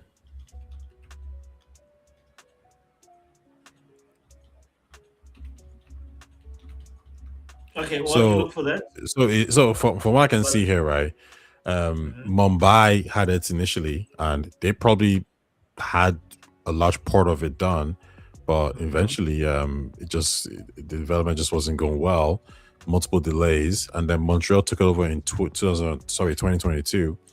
Yeah, exactly. After the 2021 and I think they couldn't nail it down as well. And I think the issue here is they start to look at projections. How long is this game going to take to finish? Number one. Number two, was Prince of Persia like a huge franchise in the first place? It was. So I say that. Well, I don't know if it was. Well, remember the reason why they moved to Assassin's Creed was because Prince of Persia just wasn't doing the numbers. Assassin's Creed was the new game that was doing the numbers. So the focus on resources there. We also got to remember, like, they canceled the Division. Remember, like that's a game that's probably going to sell way more than Prince of Persia, and they even canceled that as well. Yeah, well, like, let's be fair to the fact that like Assassin's Creed is literally one of the games that, aside from Rayman, it's the other game. It's not Assassin's Creed, Prince of Persia. It's the other game that made them relevant during the PS2 era, that put them on the map, and that sold so much that it actually sort of. If it was not for Assassin's Creed, you would not have. Sorry, if it was not for Prince of Persia, you would not have Assassin's Creed. No, all this is true, but just because you have a legacy IP, the respect is trying to release a legacy, like re-release it, right? Do a remake and bring it back to life. That doesn't mean it's your future. Like if Xbox said to themselves, like, well, let's just focus on our legacy IP. I mean, like, well, Forza is doing crazy numbers, right? Minecraft is doing crazy numbers. But the whole argument within the entire, like, you haven't been focusing on any legacy IPs. We've not gotten a Splinter Cell. We've not gotten an a Prince of Persia full game. Not like these 2D games that they released. None of the like original games that sort of put you, or a Rayman game for that matter. None of the games that put you on the map. You've not, and it would cost you significantly less to make those games than the other games that you currently focusing on, but you've not done anything for that audience. But see, I don't think so, because I think people assume that because a game is cheaper to make, that the question is, are the profit margins still good or bad? Like, you know what I mean? So yeah, you might, like, I'll give an example. Prince of Persia, the 2D version, it didn't sell particularly great for Ubisoft, so they didn't make like that much money from it. So then they could be like, yeah, we spent 10 million, for example, we spent 10 million on making the game, but when you go like 12 million in returns, or when you go like 20% profit, just for argument's sake. Whereas they might say, yeah, but if we make Assassin's Creed, we get a 40% profit. If we make these other games, we get a 30%. And I would say beyond good and evil. So you don't think it's important to keep your legacy? Sorry to interrupt you. You don't think it's important to keep your legacy? No. When the studio is about, when Ubisoft is going through a do or die moment where the studio is at risk, you can't be sentimental. You need to make business decisions. Fair enough. Okay, fair enough. I hear what you're saying. It's kind of like similar to Xbox. I always told you, like, Xbox mindset was literally make whatever the hell you want to make. We're the good guys, whatever it is. But then as soon as it became clear that, like, yeah, if you don't meet your margins, we're gonna shush it down. Now there's no more good guy. Now it's like, okay, fine. Tango, you gotta go because we need the money to make Fallout. Oh shit, Call of Duty isn't doing so well this time, which means that the smaller studios are going to suffer. So you know what, we need to actually start making Fallout remake as well now, right? So now you have to make business decisions, and the question is Prince of Persia likely to bring in more money for a company that has lost 60% of its share value? I think 40% of its share value. Is Prince of Persia likely to bring in more money than a good and evil game, beyond good and evil game that allows you to travel around the galaxy, open space, open world or whatever you want to call it. Get a ship. You now have studio people that have worked on Star Wars Outlaws. So now you can pull some technology from that game as well, and then you can, implement all types of live service microtransactions in within that game. Beyond Good and Evil has a way better chance at giving you Ubisoft a higher profit margin. So it doesn't. So yeah, it probably has to go. Unfortunately. Okay. First major impact of this significant organisational shift was the closure of Ubisoft's Halifax mobile studio and Stockholm studio, with restructuring also confirmed for the publishers Abu Dhabi, Red Links and Massive Teams.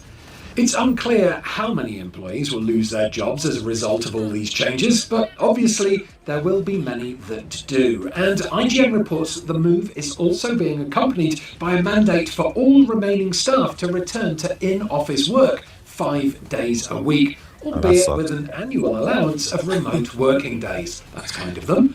This is almost definitely just a way to get people who live too far away from the office to accept voluntary redundancy, though, because, well, evil and money for yachts. Evil yachts.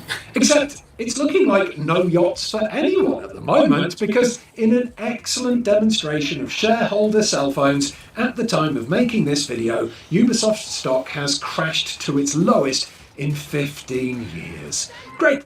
Okay. Do you want to comment on that? The whole yachts thing, like, I don't like. They're in do or die mode, bro. I don't know what to tell you. You can't. You gotta make cuts. I think some people. I always say this. I always say, like, put yourself in maybe a position. Forget about, like, because people like to focus on how you got, like, how did we get here? And I'm like, forget about how we got here. We're here now. What do we do to fix this situation? Like I told you, I was arguing, like, literally, Discord before I came here about, like, some guy who was all like, video games are actually quite cheap for the value you get, and we need to kind of make more money. And I was saying how, like, yeah, it's okay if they want to, either you have methods, microtransactions, unlimited editions or a price increase. And it's funny how they can acknowledge that this is happening and these are the outcomes. And at the same time, they'll say, yeah, but I don't like the outcome, so I'm just going to fight it. I'm like, well, this doesn't make sense. But we're talking about what's going to happen, not what you want to happen or what you wish could happen, because you've acknowledged a problem. And now we say, okay, how do we fix a problem? And your response is, that's not my job to think about. It's like, okay. It's like so in this case right now, if they need to realistically, like, make cuts and save money, what do you cut? Like, if people look at it from that point of view, then we don't need to get into this kind of emotional spat of like, oh, I don't like them. It's like, okay, yeah, we know. But listen, the share price is like rocked. Again, I don't know, like, it's like you might be happy that the share price is tanking, but you're the same person who gets upset when they fire people. Like, so when the share price drops, what do you think is going to happen? So my question is then, like, Ty, like, if, because the conversation, even like what we were talking about earlier, that we always have back and forth, is that, so if the gamers were wrong with all the critique, because again, this is my thing with gamers, that gamers are the canary in the coal mine. The moment something is going wrong with your franchise, they're the first ones that are going to alert you to say, bro, fix this thing before it gets out of hand. And the gamers have been the canary in the coal mine for Ubisoft for the last, I would go as far as saying more than 5 years, going almost 10 years. So they find themselves in this position. Like, how they got here is like, because they've not listened to anything that the gamers have to say. To say, listen, this is what we want in our games.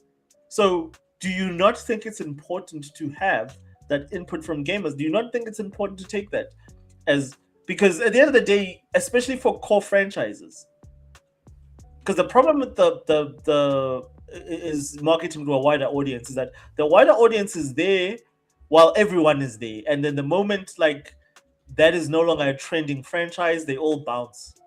But the guys that will stick with it are the core that liked it for what it was from the get-go.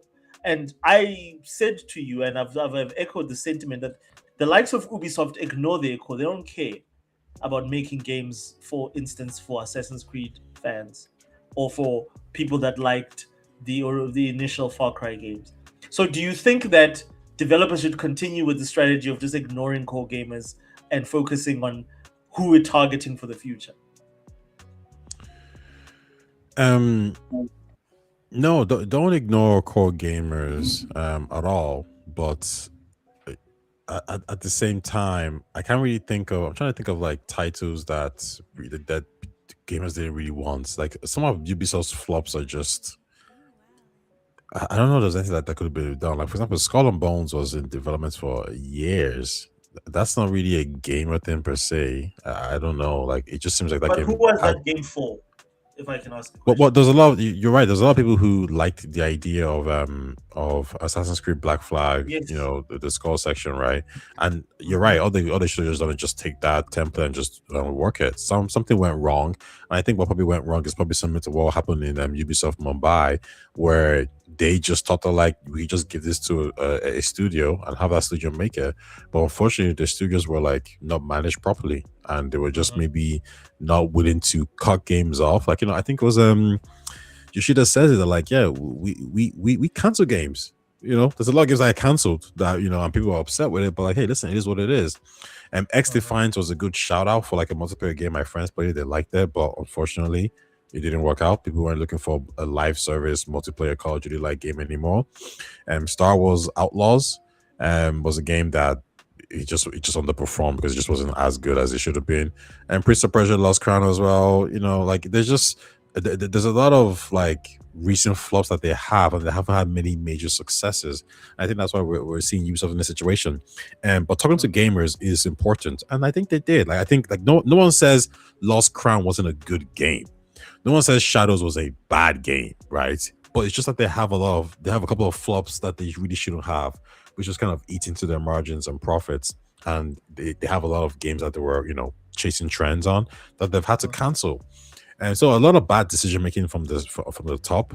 And I think that's really why we're just in this. Sorry, why they're just in this situation. Okay.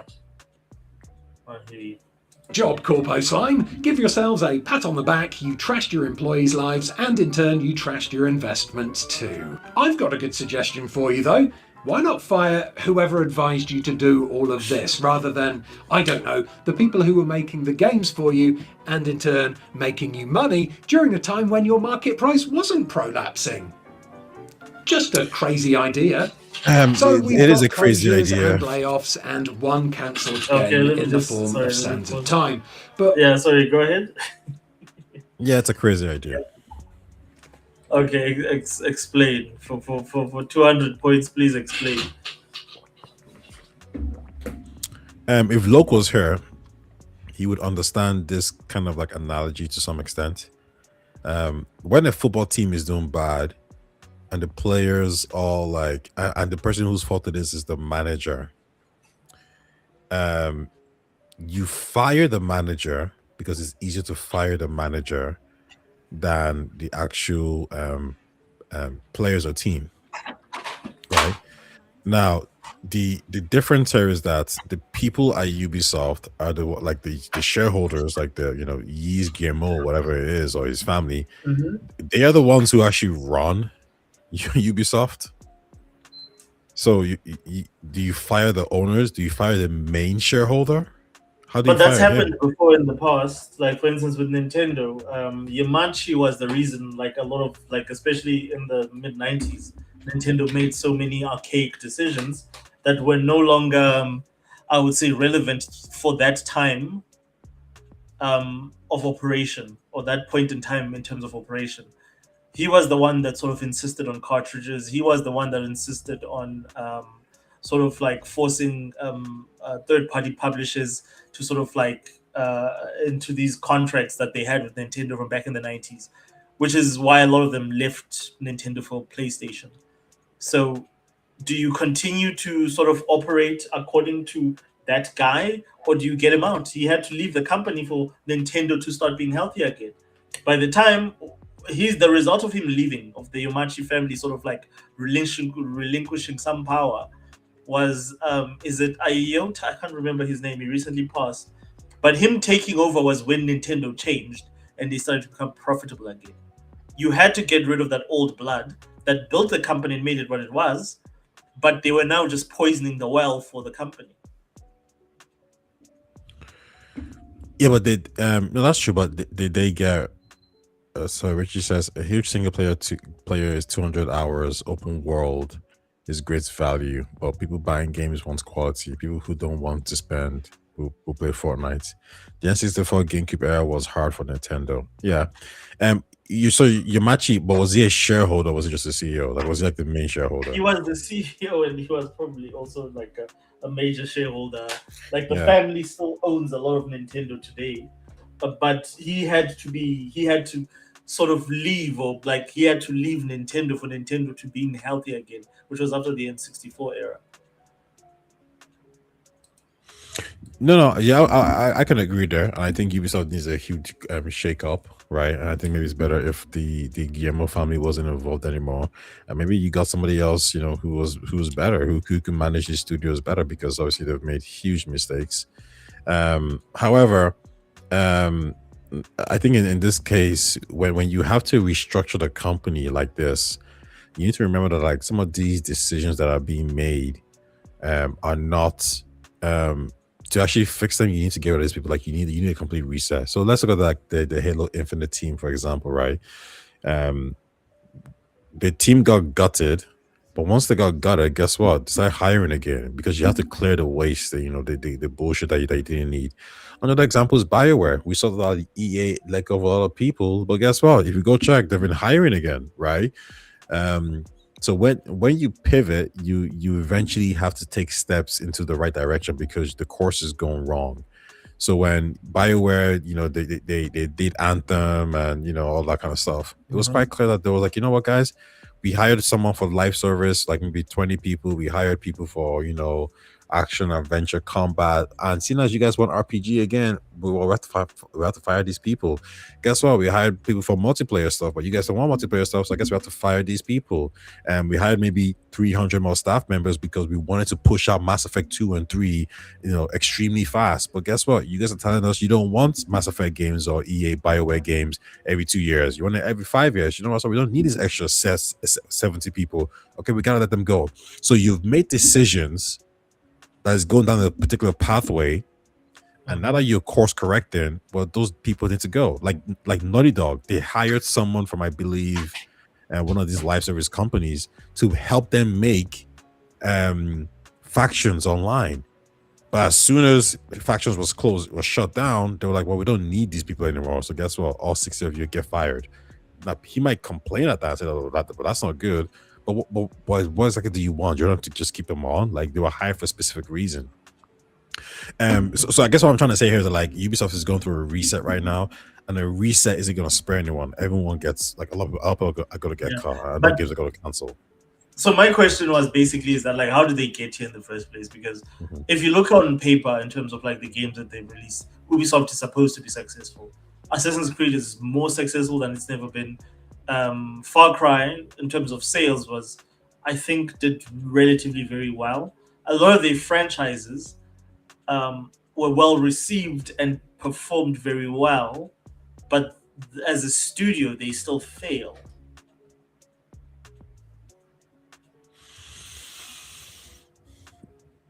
You mean the studio themselves or Ubisoft? I'm talking specifically Ubisoft. Like, which game, like, look at them, like, which one of their major franchises, including Sleeping Dogs, have like crashed and burned out of, like, when it comes to release? None of them have. None of their single player. Let me speak specifically about their single player projects, because I'm not too tied into their multiplayer, but I understand that their multiplayer games a lot of the time have to all sort of like get a second life for them to do well. But their single player games out the gate all release and they are received well. Like, I'll give it a recent example. Avatar, whatever the new game is called, reviewed well, plays well, generally a very well received games. Very well received game, similar to who's this? Similar to the new what is it called? The new something racing game, similar to Horizon. Also did very well. But they've been struggling for the last 5 years, despite the fact that they have these games that do so well. that sells so much. I mean, Valhalla broke records in terms of sales. And a lot of the other games also broke records in terms of sales for Ubisoft. But they're still struggling as a developer. Sorry, as a publisher. Why? Because they have failed titles. But like Star Wars Outlaws failed, X-Defiant failed, Skull and Bones failed, and they had a lot of other live service games that failed as well. And these games were like in the background that no one knows about. I mean, they canceled 6 games. Like they have a lot of titles in the background that they were experimenting with, and they all kept failing. Because I think those titles were a large portion of them are probably very Ubisoft-like games. So just think about a Ubisoft game, except with a different skin tone or whatever it is, like a skin painting. Yeah. And a lot of them were live service games, and they were like, yeah, people don't want live service games anymore. So now we've kind of invested all this money and time and effort into these 2 types of games, Ubisoft-like games and live service-like games in the background. And guess what? They flopped. And the games that were a little bit different, like X-Defiant and Skull and Bones, completely flopped again. So what's the problem? Like, how would you diagnose Ubisoft's problem? Because before you can fix, because they're trying to fix something right now, but what's the problem? What's the issue? Ubisoft issue is that like they're as bad as it sounds, they need to focus solely again on their core franchises to kind of get them out of this rocket, and they need to start looking at, okay, how do we make a new IP that can kind of like shape or define the mold, like something. It has to be something different.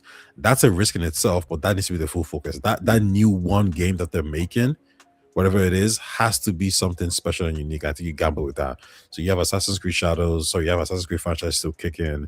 You have whatever other Ubisoft IPs that are big still going ahead, but you need to make a new IP that you hope is going to catch the attention of millions of people, and then maybe that IP has live service elements in it. Okay, I feel you. So just for the purpose of time, I'm going to leave it there. Is there anything, do you think that there's anything that if you want us to finish this, we can finish it? But I think this guy has sort of like spoken to most of the things that we wanted to focus on in this particular article about Ubisoft. Are there any last points that you would like to make about Ubisoft before we move on to the developer direct? No. All right, awesomeness. Cool. I enjoyed this actually. I'm not normally a guy that likes Eurogamer, but I liked his approach. He tried something different. Like they were being funny and satirical. Okay, cool. So the developer direct, Tai, what were your thoughts on the developer direct? While I just queue up the video. I thought it was good, to be honest. I enjoyed a large portion of it. I missed the Forza part a little bit, but I wasn't too crazy about it. Forza's not really my game. One thing I did really enjoy. You don't like Forza? No, I don't like it. I just haven't really played it. I'm not a fan. I'm not a racing game fan, so I'm just a bit about it. But listen, Kiln looked good. It looked fun. It looked interesting. Nothing particularly crazy. I think I probably would have preferred South of Midnight because that's more up my alley from a single player point of view. But I can see myself probably having more fun with Kiln just because it's the multiplayer side of things. I also enjoyed Ubisoft Reincarnation. It looks good. Some interesting mechanics. I'm actually going to watch the showcase trailer again to kind of get a better feel of it. And Fable looked good. It looked promising. It looked interesting. And I think it set itself aside enough from all the other big AAA blockbuster games that could be potentially coming out. And I think that's the key thing here. If you want to be successful in this era of gaming, you need to be different because there's so many games out. There's so much competition. What sets you apart from everybody? And I think the Clear Obscure is a perfect example of this, and maybe to an extent as well, Kingdom Come Deliverance too. With Clear Obscure, you have a unique art style that catches your attention straight away. You have unique music that catches your attention straight away. You have a interesting story that catches your attention straight away. And then you have a gameplay. Like Clear Obscure ticked every single box that you need to keep someone intrigued, right? And to the RPG fans, they said, bet, we're going to do a hybrid system. So now the guys who have an issue with RPG, turn-based games are a little bit more interested, and the guys who like turn-based games are like, well, this is a little interesting, newish mechanic or we've seen from the past. Let's give it a shot. They tick so many boxes, and they allowed them to do what they needed to do. So I think with Fable, the combat didn't do anything crazy. That's fine, but the art style was different. AAA blockbuster game like that, not so common. The whole interacting with the people, having children, NPCs having their own unique personality traits, you be able to buy the whole house, buy the whole city. All these mechanics, I thought, okay, that's interesting. I haven't really seen that before, or at least to this level in an RPG game like this, right? And I think that was enough to make me say, okay, you know what, I want to see this. I'm interested in this. Like, what's going on here? So well done to them, to the team. I did think the structure of the video wasn't great. I don't think the actual editing or the way they showed things off was executed that well. However, they did enough to catch everyone's attention online. And for me, they did enough for me just for Fable. Oh, okay. No, I just wanted to confirm that. Please continue. No, that's it. Okay. I agree with a lot of what you said about just the overall showcase. I really feel that especially about the part about I felt look at for instance now what we're watching, Tai. This is for Forza 6. Look at what they're doing. A lot of it is in-game presentation, right? Mm-hmm. They're talking we've been introduced to the studio, but everything that they're showing off is completely in-game. Mm-hmm. There's no cutaways. There's no sort of talking heads explaining what we're watching while we're watching their faces alone. A lot of it is sort of focused on the in-game. And then a guy will come in and then they'll mention something. But immediately when they do that, it cuts away back to the game. I wish that they'd done this with the Fable presentation, because of the fact that from Forza, we know almost exactly what to expect, just with the perks. But from Fable, we know nothing. We don't know. We have no idea what their vision is for the game. And I would have appreciated more time spent in the actual game, through someone's gameplay or the lenses of their gameplay, appreciating the game, and then maybe once in a while having someone come in and sort of narrate. So I completely, they were on the same page. I completely agree with you. Overall, I thought it was a solid show. I really think that this is what we needed in 2022 for Xbox. This sort of a lineup? If this is the lineup we got in 2021, 2022 was a very solid year for Xbox. 2021 was a good year. 2023 was the F up.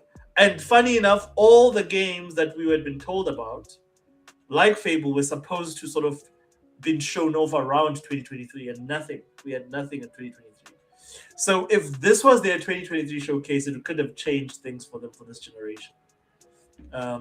And unfortunately, for me, not for everybody else, everyone else that so appreciates Xbox publishing or Xbox Studios games, Microsoft games, and all that, you have a lot to look forward to. But for someone who was looking for these games to sell hardware, like I was, this is the reason that everyone is gonna want to get the Xbox Series X or the S. It's a little bit too late for us, unfortunately. And it sucks to see these games now. I don't know. I don't think you feel completely the same way I do, Tai, about this. But it sucks to see these games now when they no longer have that impact. When you have to hear things like, well, of course, this is coming to PlayStation. Oh, this is coming to PlayStation. Whereas I feel that they could have made a difference. We would not have seen the sort of fall that we saw from a 45% drop last year to 70% drop in hardware sales for Xbox. It sucks, but it is what it is. Agreed. 5 years too late. Yeah, I agree completely. 5 years way All too these late. games are 5 years too late. Everything that Xbox has been doing is fantastic, but I just feel that it arrived when it won't benefit the hard. I always say to people that there's a lot of people online that like this to say this thing of no, Xbox is doing great, they're better than.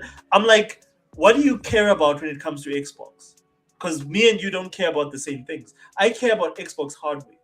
I still want Xbox to make a Series S too. If you don't want that, then me and you don't care about the same things.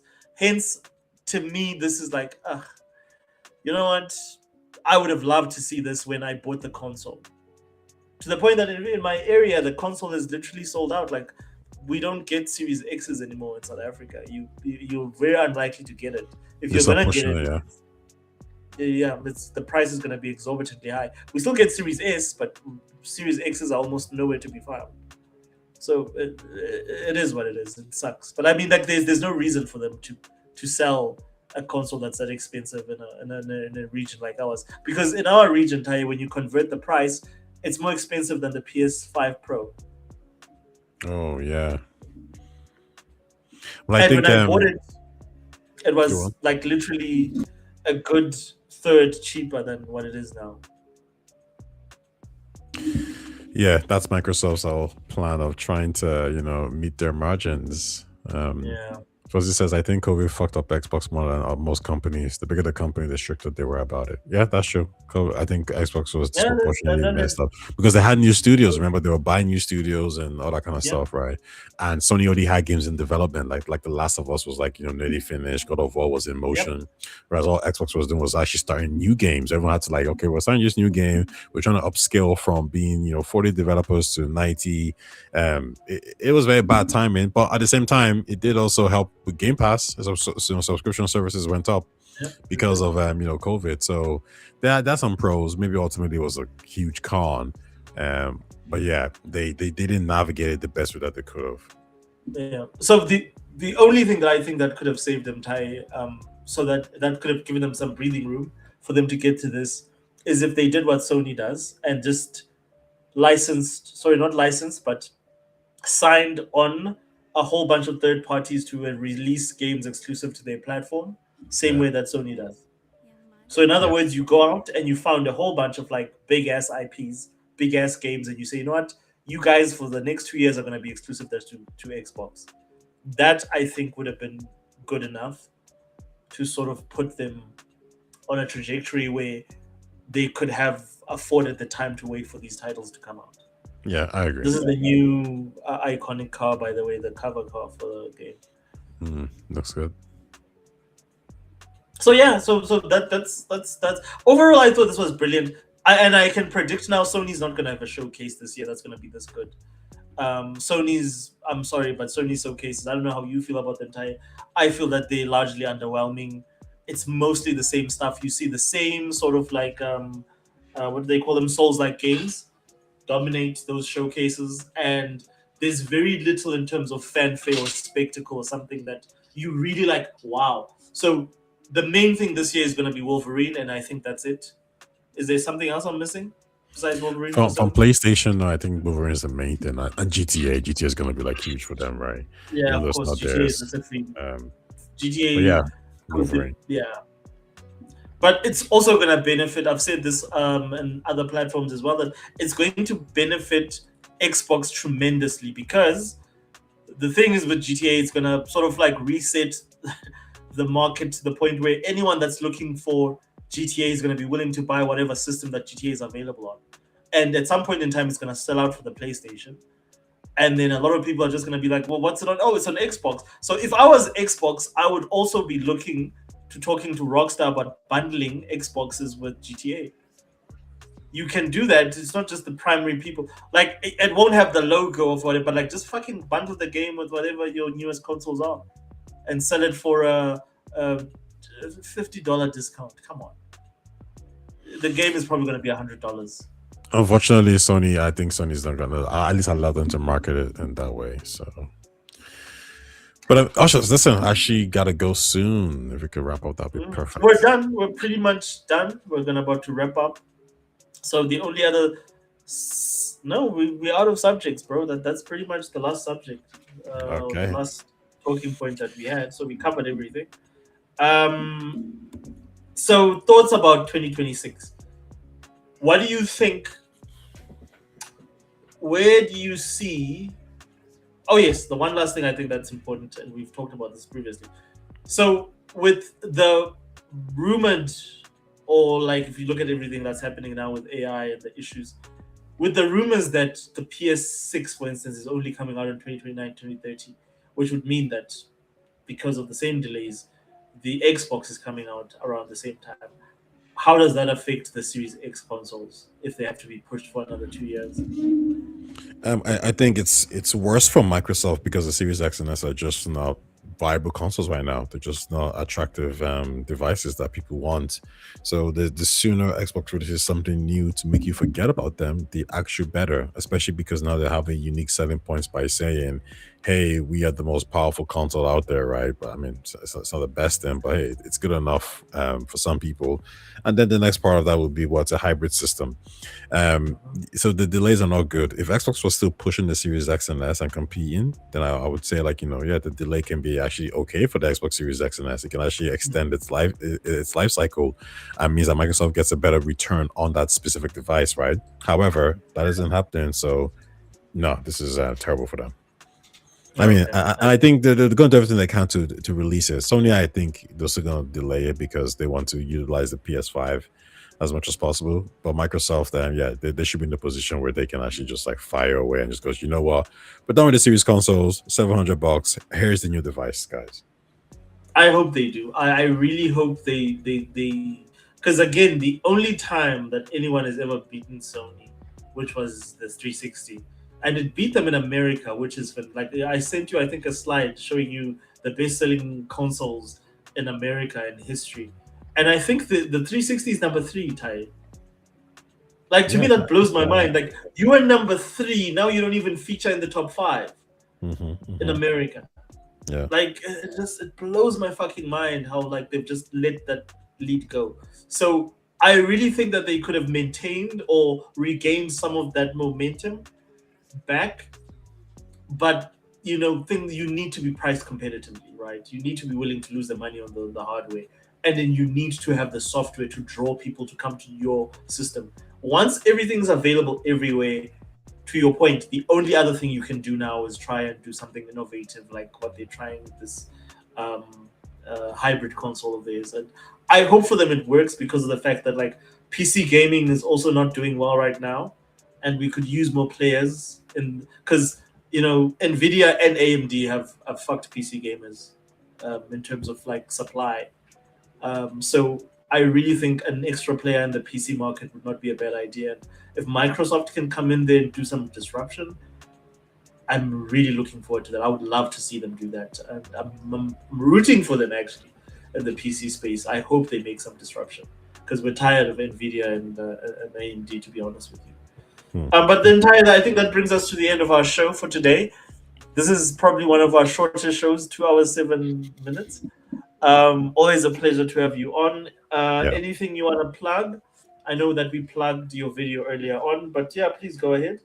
No, nothing that I want to plug, unfortunately. But listen, I'll be back here next week as per usual. And listen, it's always fun chatting games. I'm actually quite annoyed that I couldn't stay as long because I have a lot more to say, but it's just I'm really behind on things I need to do. So listen, Fuzzy and Rachie, thanks for coming through as usual. I'll talk to you guys soon. Always an awesome pleasure to have you guys. So thank you guys, as Taya said, Fuzzy, Rachie, always a pleasure to have you guys on. And yeah, please check us out next time. And yeah, thanks for joining.